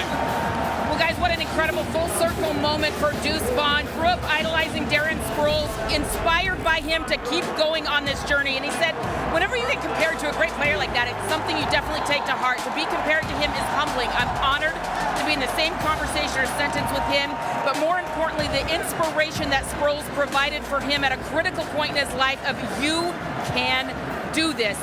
And boy, was he ever right. Yeah, Sproles, by the way, I'm remembering that performance against Oklahoma in the Big 12 championship game. Caught the ball for 80 yards, ran for 235. They destroyed a top-ranked Oklahoma team, blew them out. We were there. Yeah. So now TCU playing with some serious urgency. Again, down 11, but time ticking away as Davis makes the catch. Well, this team has been tested and challenged all year. It's one thing to say, oh, we believe we've done it 5 times, we can do it. Well, now it's a neutral site, 11 minutes to go, a lot on the line. Needed points on this drive. Duggan got a free play here. Drew K-State offside, launches downfield, and it's incomplete. There was Parrish getting his hands on the football. I know they had a free play, but man, our guy Jacob Parrish, true freshman, holding up out there, right? It's the big-bodied Spivey. Holding up. Yeah, I think Duggan saw that a couple of cats had jumped into the neutral zone there. Offside. Defense number 92. 5-yard penalty. Repeat second down. Good job with the snap count. You said there were a couple different Kansas. I think it ended up being Eli Huggins. One thing you can count on is even down 11 like this, you see Duggan keep his poise. It's Johnston covered by Brent's far left of the formation. That one-on-one matchup. Going to hand it off inside. Miller lowers the shoulder and booms for a first down. There's that freshman Parrish who got in his way. TCU not even close to desperation mode. Smart to stay balanced. Smart to continue to run enough with Miller. He's been a big part of their season. Those safeties have to be aware of that. To be able to create no desperation, but there's urgency in this possession. Urgency, big time. Sure. They don't have to go fast, but you got to come away with points here. Yep. Duggan launching. Johnston against Brent, shoving, and flags come out. But if you don't get the catch, there's a good chance you're going to get a PI, and Brent's again, to prevent the big play, just hauled him down. And Riley keeps putting those 2 and 3 receivers to that set with Johnston onto the outside and take those safeties away and creates the one-on-one matchup. Defense number 23. 15-yard penalty, automatic first down. You got to admire Kansas State. You know, they've got trust and confidence in Brents. I mean, they've been putting him out there on an island. At some point, you wonder if they will move a safety over there, try to help him out just to be sure. I mean, the big thing with Brents out there, he can match up athletically, but he's got to be in position from a technique standpoint to give himself a chance to find the ball. We've seen 3 or 4 examples when it's downfield. He loses the ball or loses the receiver, Johnston. Grappling on the edge. We've not seen the last of that today. No. Late subs for K-State. A little confusion on this defense. Now they're finally set. DeMarcano is the back. Duggan straight back, delivers a dagger down the field. It's incomplete. Again, he had a man. That was Blair Conright. Open, just overshot him. Boy, he had the seam working right here between the safety and the corner. Good job of switching at the line of scrimmage. That switch release has exactly what he wants. Goes airborne. You wonder if he continues and maybe goes up in the air or just tries to extend his arms if he's able to hold on to that without having to go airborne there. Johnson was gassed from the previous deep route, so he had to come out. Conrad, a man who's made just 4 catches this year. Duggan with the pocket collapsing around him, launches downfield again, and it's another interception. Oh, he dropped it. Julius Brents had it in his hands. An easy pick. Couldn't come down with it. The ball came loose as he landed. But you talk about a play by Brents. Watch this. Here's Brents, and he's got a deep post to worry about. What I want you to see is, as much as we've talked about this one-on-one matchup, he goes to the post, comes off of Johnston, now goes back the other way, and is in position to make that interception. So he did all the hard work, and then he doesn't come down with the football. Another shot delivered on Duggan after the throw. And now a 3rd and 10 to deal with.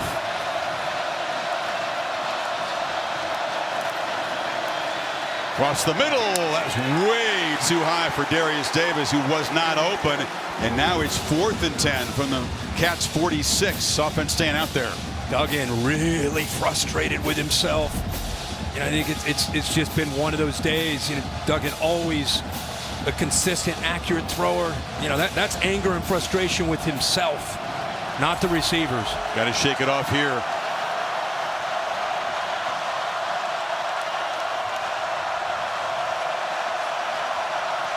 Number 3 for 3 on 4th down is a part of that first victory over K-State in October. Can they get 10 yards here? Only a 3-man rush. They give him time, and he delivers. Tay Barber makes the catch, paid a price, took a shot at the 30, but a crucial completion. Boy, he pays the price. But man, did he deliver on 4th down and the inside. Former high school quarterback. This safety ends up making a play, but he's got to respect that go ball down that right sideline that holds him just long enough. But he still comes up there to make the play to try to separate him from the football. Throws that on a rope. And what an effort there to come down with that ball by Tay Barber.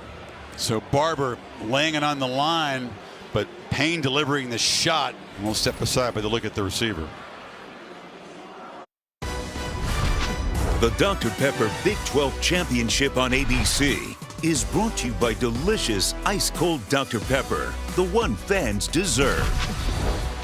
Enjoying, but more importantly, evaluating what they see the selection committee. Let's take a look at the CFP rankings brought to you by AT&T 5G. The focus is on Ohio State flipping to number 4, you'd figure, with USC losing. And then what would the fate be of TCU if they can't make up this deficit here in the fourth quarter? And the chaos started last night with the SC game. It continues this afternoon in Arlington here at the Big 12 Championship. You got a championship on the line, college football rankings implications, potentially a Heisman vote for many watching Max Duggan. Barber was okay, had the wind knocked out of him, jumped up and was smiling as he left the field. Here comes pressure. Duggan escapes. He'll run. Max Duggan eludes a tackler and is still going down to the 5-yard line. There's a flag way behind the play, so this play may be coming back, but what an effort by the quarterback. Yeah. Offense number 74, 10-yard penalty. Down. It's Andrew Coker, the right tackle, erasing the long run. And Coker, that's where he went. I mean, he went around that right edge, and often when a running back runs out wide, you wonder, how did he get to the corner? Was there a hole that got him free in this case? And Coker's trying to state his case. Watch 74 on the right. Once Duggan moves right there, he grabs onto that jersey. Officials all over that. Austin Moore all over it again. Once again, the linebacker for the Wildcats involved in a play to draw the penalty. Instead of 1st and goal inside the 5, the ball's back at the 40. Takes away a heck of an effort by Duggan again, trying to make a play for his team. Would have been a 25-yard run on 1st and 20. Duggan hit as he throws, and the timing was messed up. The throw was low. They are heating him up now. DJ Payne broke it up in the secondary. Holly. Max Duggan told us yesterday every film he'd watch, he'd see opponents blitz more than they typically did against him. He knew he has to be smart when he's under duress. But the guys down here on the sideline for K-State saying this is the most we've blitzed all year. They are heating him up right now. Yeah, it's normal, as you said, for TCU to face more blitzes than other teams show opponents, but this has been a next level tonight. They have affected Duggan a lot. 2nd and 20. This time it's only a 3-man rush. He checks it down. It's Miller out of the backfield. Eludes one tackle and picks up a gain to the 34. Another 3rd and very long, though. Yes, you're right about the pressure. That time just rushing 3. Chess match with Garrett Riley against Joe Flannerman, the defensive coordinator. Who doesn't get enough credit, does he? No. It's a very interesting defense they play. Yeah, it is. You know, you see all these 3-3-5s that all over the country now, but really started in the Big 12 to defend the spread. Everybody has their own spin on it. They put together a multiple package today. Duggan has time, delivers a high throw, catch made by Wiley, the tight end. It'll be 4th down. They'll need a few here. And he got pressured again. Just with the 3, Mott got the pressure there. This place got quiet. The fans know the importance of this game, and down 11. He's going to send the field goal kicker out. Interesting decision here. Wanting to make it a 1-possession game, but you don't expect that in the Big 12 Conference. Kell missed a really long one, then made it from 42. To make it an 8-point game, and it just slides inside that left upright. They take it 51 yards. It's a 1-possession game, but it's still an 8-point deficit for Dykes.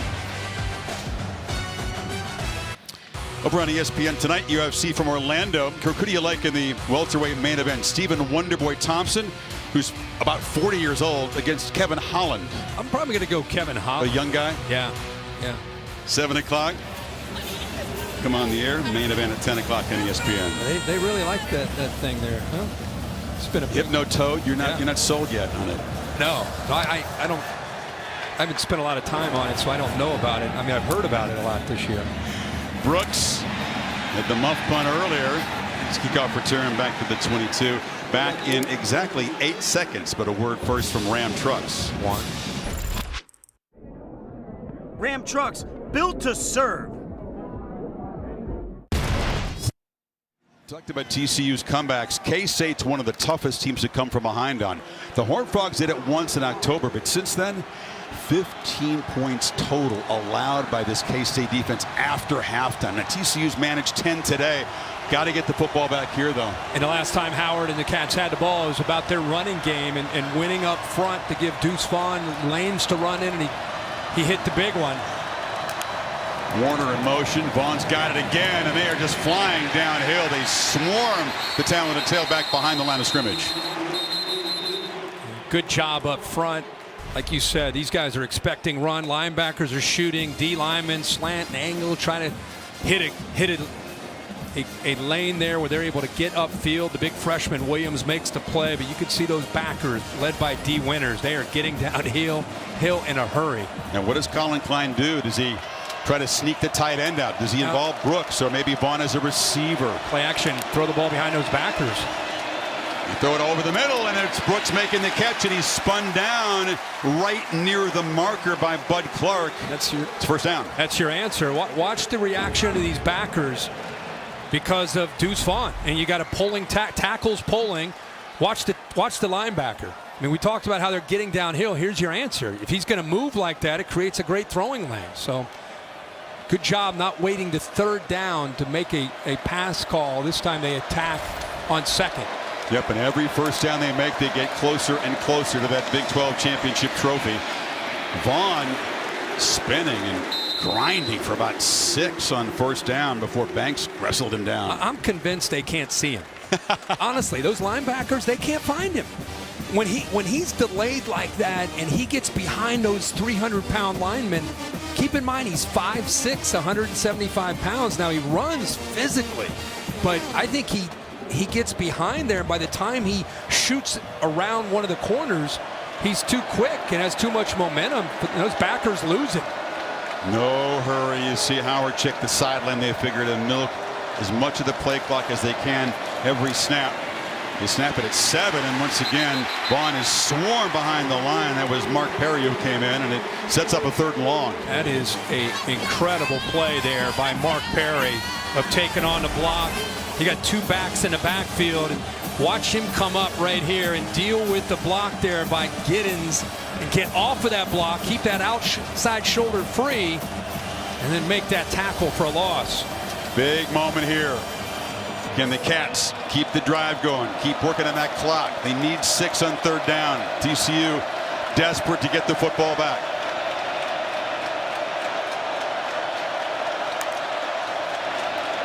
Three-man rush. Howard launches downfield for Vaughn in coverage, and it's incomplete. Mark Perry was step for step. Did a good job, and it's 4th down. Well, they go to a 50-50 ball to a guy that doesn't have a huge catch radius, but he's got great hands. We just saw Perry in run support. Now the versatility. Can he stay with Deuce Vaughn downfield? Waits to see his eyes look up for the ball, but pretty much in phase there. That's the stop TCU needed. And Tay Barber back to receive the punt.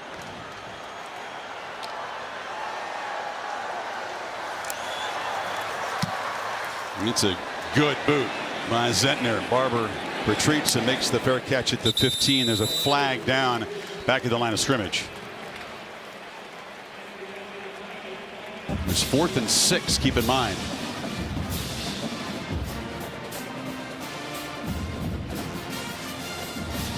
Illegal formation, kicking team, more than 4 in the backfield. That penalty will be assessed at the dead ball spot. 5 yards, timeout. So they'll take over 80 yards from the end zone, down 8, 4:47 to play. Can Max Dubin pull it off again? Can the second half comeback kings of college football add to this roster with yet another rally? 80 yards away. The difference is this time a field goal means nothing. A touchdown doesn't win it. A touchdown on a 2-point conversion are required to tie it. But this is the conference of sweaty palms, and in the championship game, it's only fitting that it comes down to the final couple possessions and wondering which quarterback, which offense can step up and make a big play. Keeper, Duggan. Lowers the shoulder. No sliding for this guy. First down to the 34. Great job of making that read on Matlack. Matlack came around, collapsed down on Miller in the backfield, stayed at his mesh point, pulled it out. Got some really good yards there on that first down. Checks it down, threw it behind Miller, who reached back with one hand to make the catch, but Austin Moore, another crucial play, and they're behind the sticks. Yeah, he's just kind of checking that down because of the pass rush. And once again, Austin Moore comes out of nowhere. I think he at least thought he'd get some positive yards. Now they're way behind the sticks here. Lose 5 on the completion.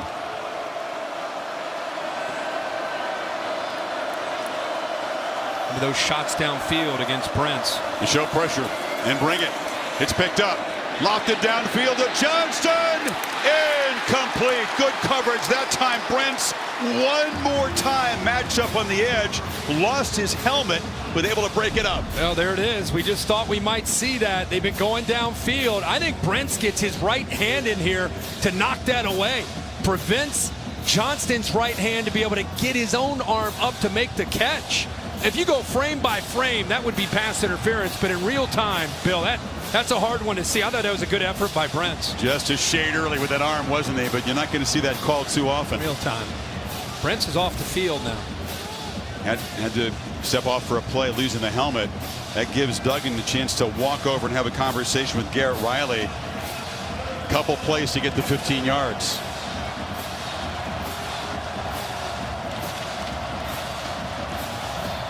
Johnston's off the field as well. Getting a breather.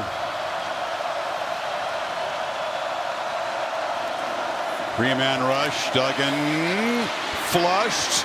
Again, takes off and runs and weaves his way. That time he did slide. A good decision. It's 4th down and 2. You rush 3. You drop 8, and by the way, you got 4 really deep and 4 right about at the first down marker, so a lot of yards to pick up. Still playing pretty quick here. 2 yards to keep this drive alive. Duggan takes off again. First down and more. Max Duggan barreling down inside the 40. He has just said, give me the ball. I'm taking this over on the ground. Yeah, he did it on 3rd down. This time gets a couple good blocks on 4th down. Really just setting himself up for that down. Did not hesitate. Saw it right away. And like you said, Chris, as a guy who's led this team, he wants the ball in his hands with a chance to make a play. Pressure again. Launches downfield. Hudson wide open. Touchdown TCU. Did he push off to create the space? Is this coming back? It will. He pushed off to get the separation. That's a true freshman in Hudson. Pushing off. Pass interference. Offense, number 7. 15-yard penalty. Repeat first down. We've got Omar Daniels. We've had a lot of injuries to this secondary. Daniels is out there one-on-one against Jordan Hudson. Doesn't have safety help. And there's the separation. And the good call there to bring it back. So that 15-yard penalty puts them way back in their own territory in 1st and 25. Duggan again took a shot after letting the ball go.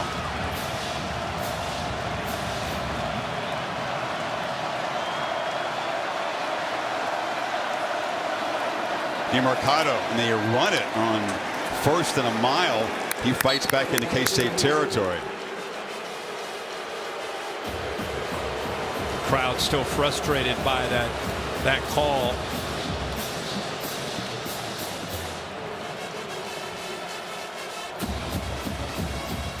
Johnston and Brents back both in the game at the top. Pressure again. It's picked up. Duggan, though, running out of time. He's got a lot of space. He can run again. Max Duggan, first down, tight ropes the sideline, and is finally shoved out of bounds. Max Duggan on the ground has been the story of this drive. No doubt about it. Chris, they've been rushing 3. This time they blitz. They play man-to-man. Look at the coverage. If you can get away from that blitz, there's nobody left, and that's what he does. Man-to-man coverage, outruns the defensive line, and then down the sideline. Nobody in that secondary realized he had taken off. Kirk, in this drive, Duggan has run for 15, 13, 19, and now 40 yards. 4 explosive runs, first and goal. They're all in on this possession, by the way. Clock winding under 2 minutes. The play clock's at 3. Another run. Duggan. How does he have anything left in the tank? He barrels in the end zone within 2 of tying.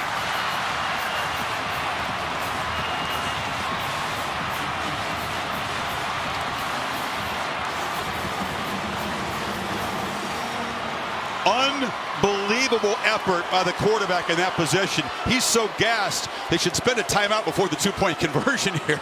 Just incredible effort by Max Duggan, the guy who has been there for this team with his arm and his legs all year, steps up on that entire drive to set up this 2-point conversion. Did he get some air back in lungs and gain 3 yards? K-State stopped 3 out of 4 for their 2-point conversions this year. Wide open, caught. We have a tie game. It's Jared Wiley.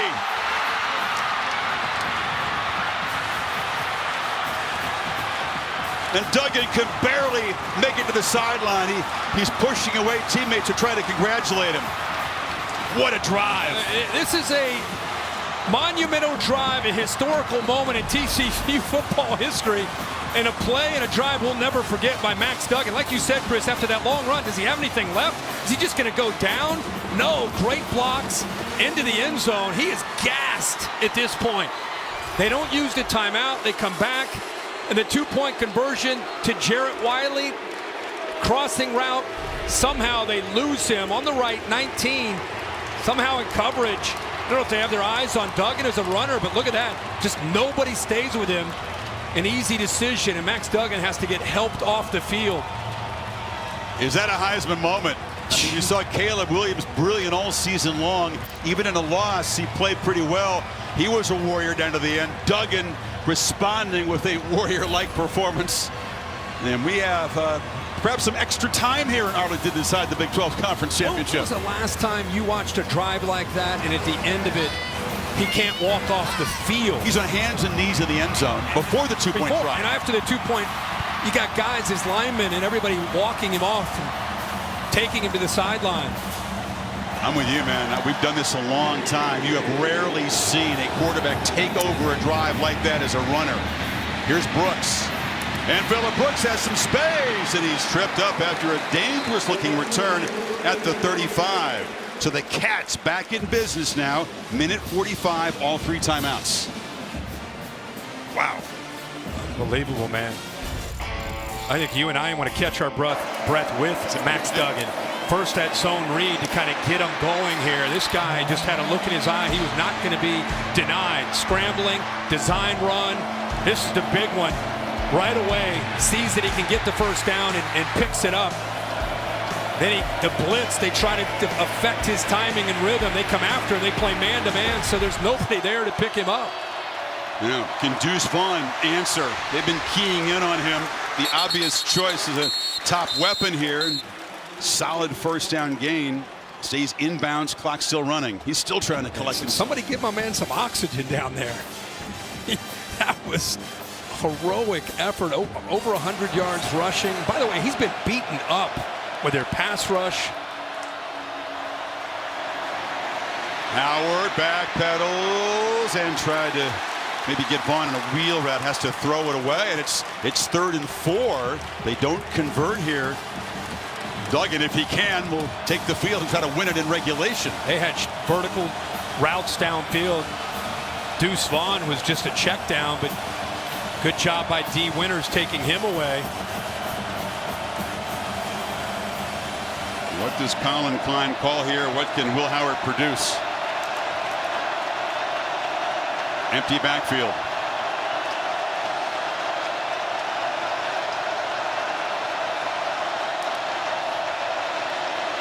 Across the middle. Deuce Vaughn makes the catch. Almost shook free for a huge play, but he moves the 6 into Horned Frog territory. Boy, how fitting that Deuce Vaughn is a running back. With the injury to Malik Knowles, they've needed others to step up. They line him out there in the slot where he has some wiggle and some receiving skills. Howard Directing traffic. Lofts it downfield, just over the outstretched arm of R.J. Garcia.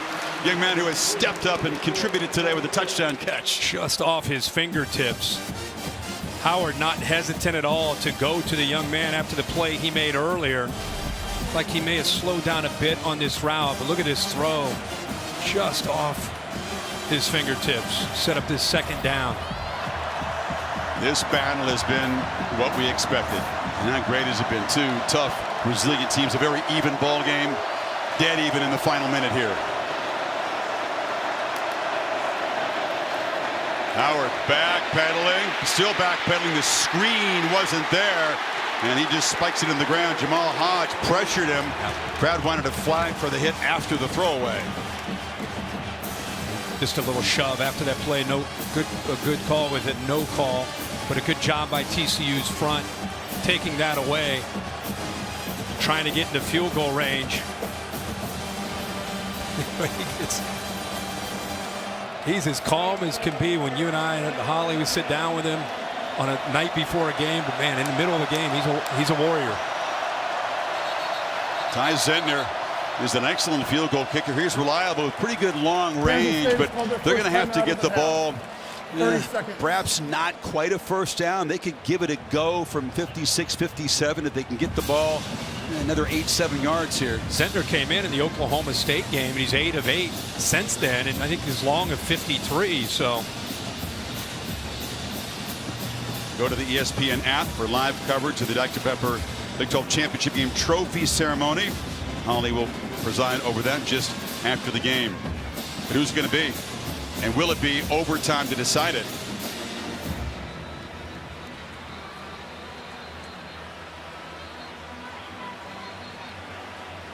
And what will Colin Klein look to do to keep the ball away from that man at the end of regulation here? You've seen something special today in the performance of Duggan. Yeah, really have. And with a lot of Heisman ballots out there still unsure. Talk about taking advantage of a stage and an opportunity. But now it's Will Howard who has the stage. Needs 10.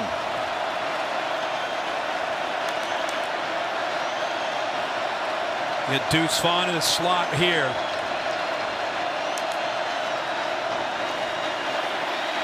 Rolls out, delivers a throw off the fingertips of Warner, who couldn't collect it. Hodges Tomlinson in coverage, and it's 4th and 10. Boy, that's going empty. A lot of space. One-on-one matchups. Goes to Warner, who's sure-handed. The ball is high. When right after Hodges Tomlinson, and Max Duggan says, "We got to stop." Somebody hand me my helmet. Well, Tay Barber is back at his 10-yard line. Zentner hoping he would be in range for a potential game-winning field goal. Instead, will try to pin the Horned Frogs deep. Does this very well. Barber's going to let it bounce, and it's going to be caught on the fly at the 5-yard line. So perfect execution on that. And Seth Porter, receiver, down there to make the catch. And so now, 95 yards away from the end zone. A long way from field goal range. Yeah, and I think with the momentum that they created to get this thing in overtime, 95 yards away, but not even, you're trying to get into field goal range, but at your own 6-yard line, I think it's a smart thing to get this thing into overtime, I would think. We'll see. Got all 3 timeouts. If you drop back in the end zone, a sack loses it, a holding penalty loses it. A lot can go wrong down here at the 5-yard line. Then again, with the way 15's playing, what the heck? If you just run 95 for a touchdown. What the heck? They're going to call a timeout here. Let's get down to Holly. Well, guys, when Max Duggan came off the field after that epic drive, he was absolutely physically exhausted. He could barely stuck to the bench where they treated lots of different cuts on his body. He's got a pretty bloody elbow. They put out an antiseptic kit to treat that. But when you look at this kid, I'm counting about 20 cuts, nicks, raspberries, grass burns. He is so banged up right now. Look at this. But just to remind you, this is a kid who had a 9-hour heart surgery and started the first game of the year 4 weeks later. Max Duggan is going to leave everything on the field today. Don't doubt that. Hey, Holly, you've seen a lot from ringside. Have you ever seen a performance that's quite like this in terms of all of what you described, the physical wear and tear, what he did in that last drive? Incredible. Speaking of ringside, Holly, when you get a chance, if this thing goes to overtime, if you can find an oxygen tank for 15, that would be helpful. They didn't give him oxygen. I kept waiting. I know. He didn't want it. And they're going to go to overtime. He doesn't want the oxygen. He didn't want help off the field, and he doesn't want any oxygen. It's the formation you hope to have at the end of the game, but it's not a victory formation. It's just overtime formation. Makes sense with the momentum they have right now.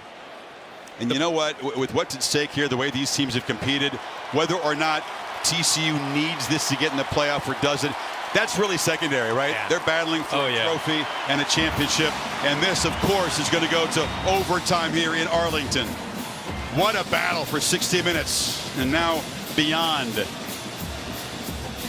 Overtime coming up. The end of regulation here in Arlington, 28 apiece. I know you're going nowhere. Back after this message and a word from your local ABC station. Kevin Agati back in studio reminding you we got the American on the way. The conference championship featuring Willie Fritz, Gus Malzahn, UCF, Tulane, less than 22 minutes away on ABC. Back to Chris. This will be a tough act to follow on Championship Saturday, Kevin. Goodyear zooming over ahead here, providing the aerial coverage, road tested and game ready. Are you ready for the road? Goodyear, more driven. Everybody just kind of taking a breather, especially the Horned Frogs quarterback here. And this will be interesting. You know, you got a couple offenses who can run it in from short range, but also throw it in to quarterbacks who are rugged. To play callers that have been up to the challenge so far today.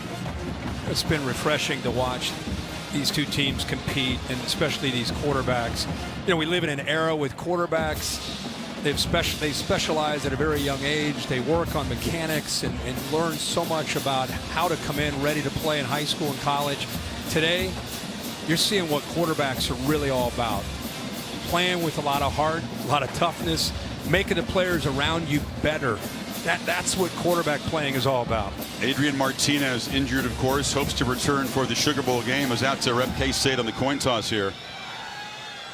You'll see if you win it, you're going to play defense first. Welcome to overtime, gentlemen.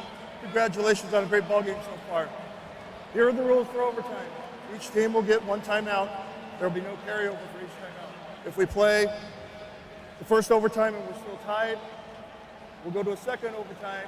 Then we'll play 2-point conversions after that in the second overtime. If we go to a third overtime, each team will have possessions from the 3-yard line. Okay? Does that make sense?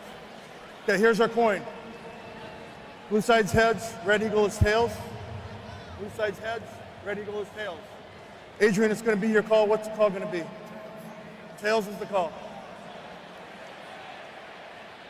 It is tails. Kansas State has won the toss. Okay, Kansas State. He did so much all season long to help him get in this game. He's been a buddy and a mentor to Will Howard. Which direction? Correct coin toss means that they'll play defense first, and then we'll see Duggan on the offense right back out there. It'll be TCU, first down at that end. Okay. Play defense first. As Kevin Moore explained, they've tweaked the overtime rules to prevent those multi overtime games. After the first one and second overtime, if it gets to that, you got to go for 2 if you score a touchdown. After that, it becomes college football's version of penalty kicks. Nothing but 2-point tries from the 3-yard line. That's right. So hopefully Duggan has had a chance over that last, 7 to 8 minutes, catch his breath and get ready for this series. And we'll see the adjustments. Kansas State has played really well all night until those last couple drives of Duggan's legs really impacting the game. See how they tweak their approach defensively. You'd think they'd keep an eye out for number 15 running the ball in this overtime. You may want to watch that.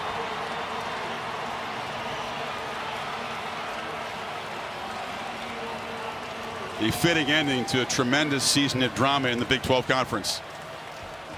We said this is the league of sweaty palms. And nobody here in this building is calm at the moment. Barber in motion. It's Miller. Picks his way. Kendra Miller has the edge, and he barrels down near the 10-yard line. But great job by Andrew Coker, the right tackle, winning his block right here on the edge.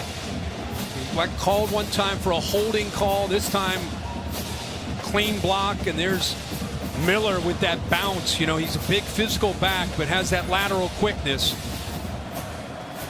Miller joined by Trent Battle in the backfield. Do you get cute down here? Do you keep it basic? Power football. Miller makes a cut, falls forward for 4. Because there's a lot of options in this offense. Sure, I mean, there's so much speed around Duggan. So many big bodies down here, so many big targets. Yep. Got a veteran offensive line that can get a push, especially late in the game. You got the potential jet sweep motion.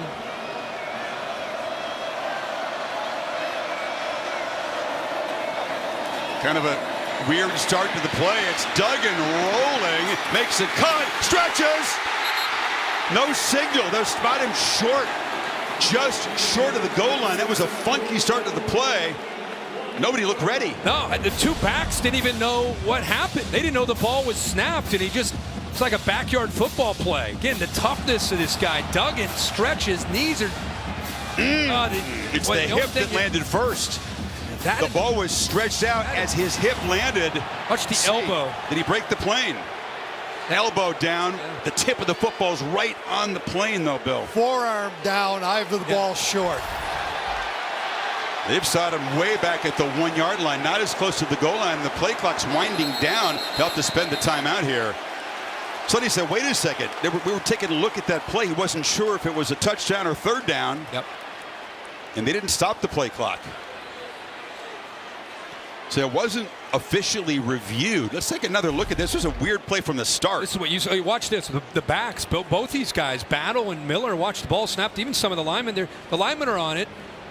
Backs unsure. Miller doesn't even realize what's happening, and Duggan makes something out of nothing. Timeout. TCU. And I think he thinks it's a touchdown, but we're going to look at that elbow, forearm. Boom, forearm there. But the ball, if they review the spot, it's inches away, not a full yard away. Yep.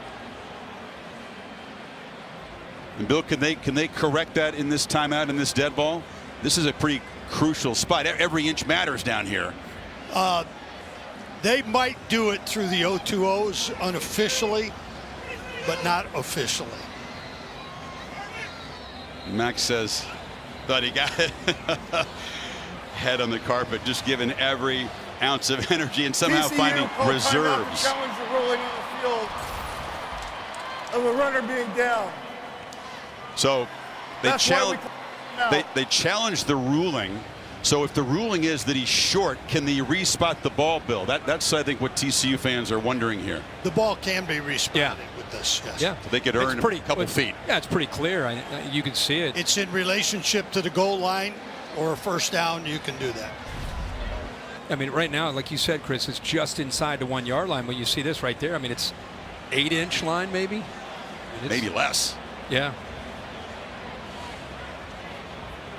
It had to come down to a Max Duggan run, didn't it? And it may still.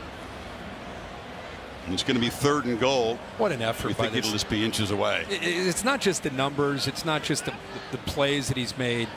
It's the effort, the heart, determination, way he leads his team. And there's been plenty on the Kansas State side as well. You talk about defense trying to keep him out of the end zone. That's playing with a whole bunch of guys pressed into duty. So many injuries in the back four. So many guys stepping up and increased roles and responsibilities and finding a way to make plays today. Just when the Big 12 fans didn't think their conference championship could get any better. You know, last year Oklahoma State and Baylor came down to the last play, and now you get this one to this year. They're showing this thing. They're freezing it. It's a 100-foot long screen here. Of course, you see what you want to see depending on which purple lens you view this through. But I don't think they're going to give him a touchdown. I think they're going to spot it just a few inches short after all this. Man, just like last year, Kirk, this championship game, we showed you that Oklahoma State Baylor came down to inches in the other end zone. Yeah.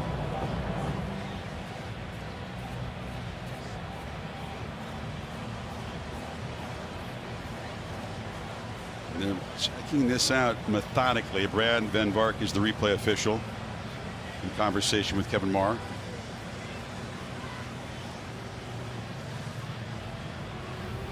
Man, it's just year after year, this championship game produces drama, really unlike any other. Consistently close, tight, one possession games at the end. Sonny's still lobbying. Let's say it's short, and you put Duggan under center here, try to shove him across the line. If nothing else, these teams, with the way that regulation ended, at least they've had a chance to regroup here and catch their breath. Obviously, Bill, this must be about the spot. I mean, when it's taken this long, you want to run down there and try to get some clarification? Hey, you know, all After further review, the ball carrier's elbow was down with the ball short of the line of game.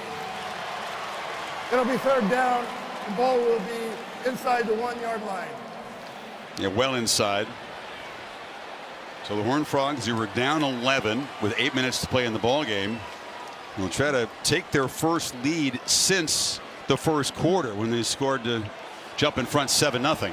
They haven't moved the football that much. They moved it a little bit, but not really where we think it should be. Third down. All that for 4 inches. Here we go. It all matters down here. Looks like it is going to be Duggan under center. Miller behind him. Miller's got the football. Fighting, stretching. No signal. Stop short. Fourth down. Clint Duke makes this play. Linebacker who's walked up right here collapses down, blows this play up. Nobody accounts for him. Able to get into the backfield. There might be some coaches here who would kick this and take the lead, but the offense is on the field. Chris, I don't know if that ball came out, but it looked like it potentially did on that replay. Uso Seumalo, nose guard, is down on the field. Here's where the ball kind of came loose. I Miller. don't know if it's because he reaches or that ball is out. He was reaching. Was he down when he reached it? Was there a clear recovery in that mass of folks? Did it come loose?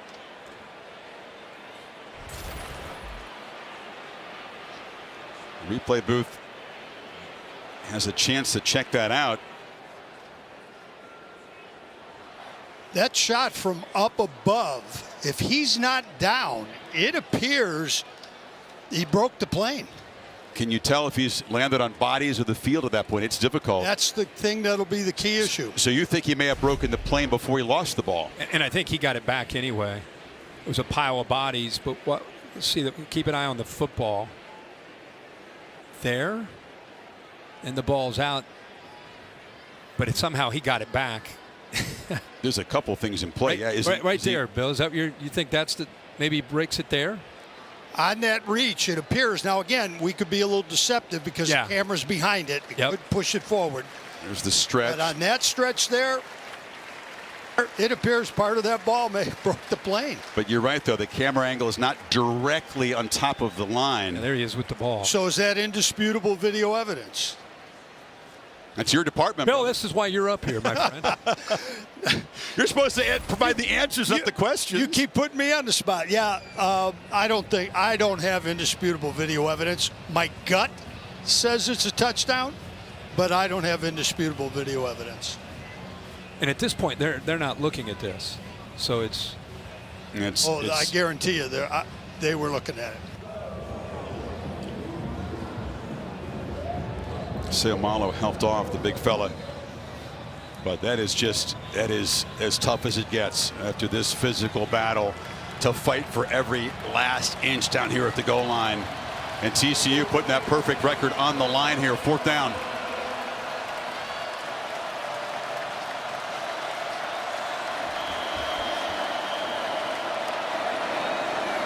Miller is the back. He's got the ball. State stops him.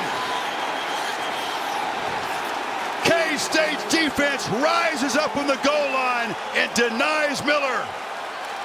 And now any points on their possession will win them a Big 12 title. What a stand. Gutsy decision. Kansas State's defense, it just gave all those plays up to Duggan. Watch this defensive line eat up the blocks, and it frees up the backers to be able to get downhill in a hurry. Great job here of occupying. How about Clifton, 31, making a play? True freshman, 22, gets in there and makes the play. Daniel Green, good job up front of eating the blocks. And the linebackers downhill clean it up. You know, Kirk, there's going to be a lot of second guessing. Why not with a big physical quarterback just sneak it and knock him in the back, get him in the end zone? You need about 8 inches in that play, and it was a long, slow developing play. Miller got the ball at the 5-yard line and couldn't fight his way in. They brought Carter Ware in the head of him, in front of him. First time they've really shown that look in short yardage, a tight end like playing as a fullback. But what will K-State do here? It's Vaughn on the fly sweep. Deuce Vaughn. He'll be knocked down just short of the marker at the 16. Obviously, comfortably within the range of Ty Zentner, who you said was a mid-season replacement and hasn't missed a kick this year. I just love the call with the ball in the right hash. Put Vaughn in motion where he gets his momentum going. He's got 4 blockers as receivers and a tight end, Sennett. Vaughn again. It's a first down. They will talk about that goal line stand forever in the K-State Wildcat Nation if it produces a victory here. It should. You had a tired defense, a lot of breaks at the end of regulation with the replay, and a defense with a lot of pride had to step up and make a play. We were kidding about every inch matters. Boy, oh boy, did it ever in that sequence of plays. Giddens and Vaughn in the backfield. It's Vaughn again. And a conservative call, and that's just a yard. Chad Banks knocked him down.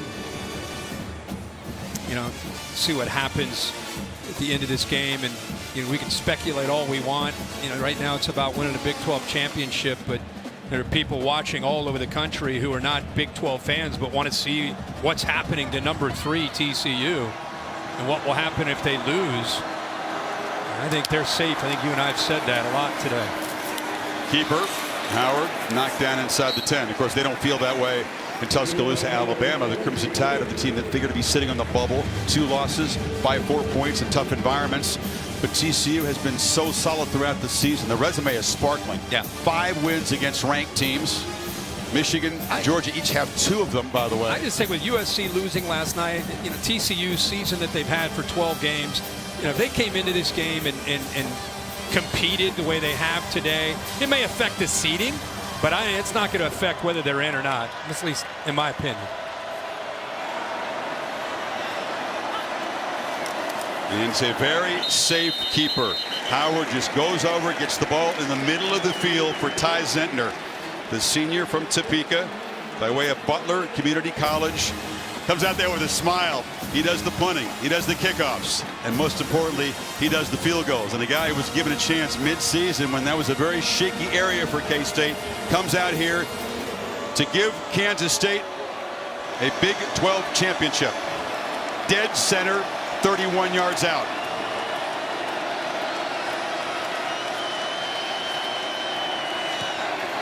Kansas State outlasts TCU.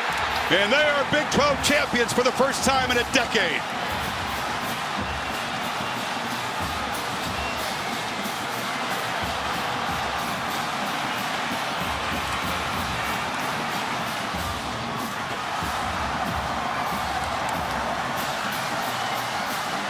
And after fighting from behind in the 4th quarter yet again, Sonny Dykes' offense comes up inches short in the top of the 1st in overtime. He chose to trust his offensive line and try to punch it in, not settle for 3. Duggan, a tremendous job. Most would say this is enough, but it'll be, as Dykes told us yesterday, still kind of an anxious evening in Fort Worth. Yeah, a lot of time to talk about that. I just want to say, man, Kansas State, the year that they've had, a lot of people doubting them. They've had to make some changes at quarterback when Martinez went down. Will Howard stepped up. They kept fighting, kept battling in a competitive conference, got themselves in a position to be in this game, and they come in with a championship heart, and it goes into overtime, and they find a way to get it done. Congrats to Kansas State. And Chris Kleeman, who won 4 championships of the FCS just down the road in Frisco, comes to Arlington and wins a Big 12 championship. Holly?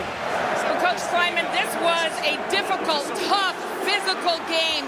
What did you see from your team in that goal line stand to keep them out with the championship and inches to go? Rise up. Rise up. We talked about it all week long. When people doubt you, rise up. And we were destined to be here. And our kids rose up today. Awesome football team. I hope they get a chance. I hope they get a chance to play next week or in a month because they're worthy of it. But that group was doubted all year. And they continued to rise up. I couldn't tell you much about the senior leadership. You talk about kids who are doubted on your team. Will Howard has been through more than almost any kid in America. Tell me how he rose to this occasion today. You know, let's compliment Adrian Martinez because Adrian Martinez has helped Will Howard. Things that Adrian went through, Will went through some of those. Those two have become best of friends. Those two are why we're here. Both those two guys are why we're in this position. People might have doubted the size of Deuce Vaughn at some point in his life, but the heart is immeasurable. How did that young man ride this wave? Guy's a dude. He's one of the best players in college football. We rode him today. Can't say enough about that group of guys. People doubted us, man. Holly, we won the friggin' Big 12. Are you kidding me? Yes, you did, Coach, and nobody doubts you anymore. Thank you so much. Appreciate it. Thanks. And a 10th win sends them to New Orleans for the Sugar Bowl. It's a big deal for the Purple Cats of Kansas State. TCU hoping they've done enough. Max Duggan did all he could today. Again, falling inches short in overtime. Woo! Wow, 31-28. Kansas State moves on. Hope you enjoyed this drama in Arlington. The game produced by Bill Bonnell, directed by Derek Mobley. For Holly and Bill Lamagna and Chris Felica, Marty Jaramillo, Kirk Herbstreit, Chris Fowler saying so long from Texas, with the Purple Cats sit atop the Big 12 Conference. Kevin Negandhi next up in the studio on Championship Saturday. Chris, what a way to start the day.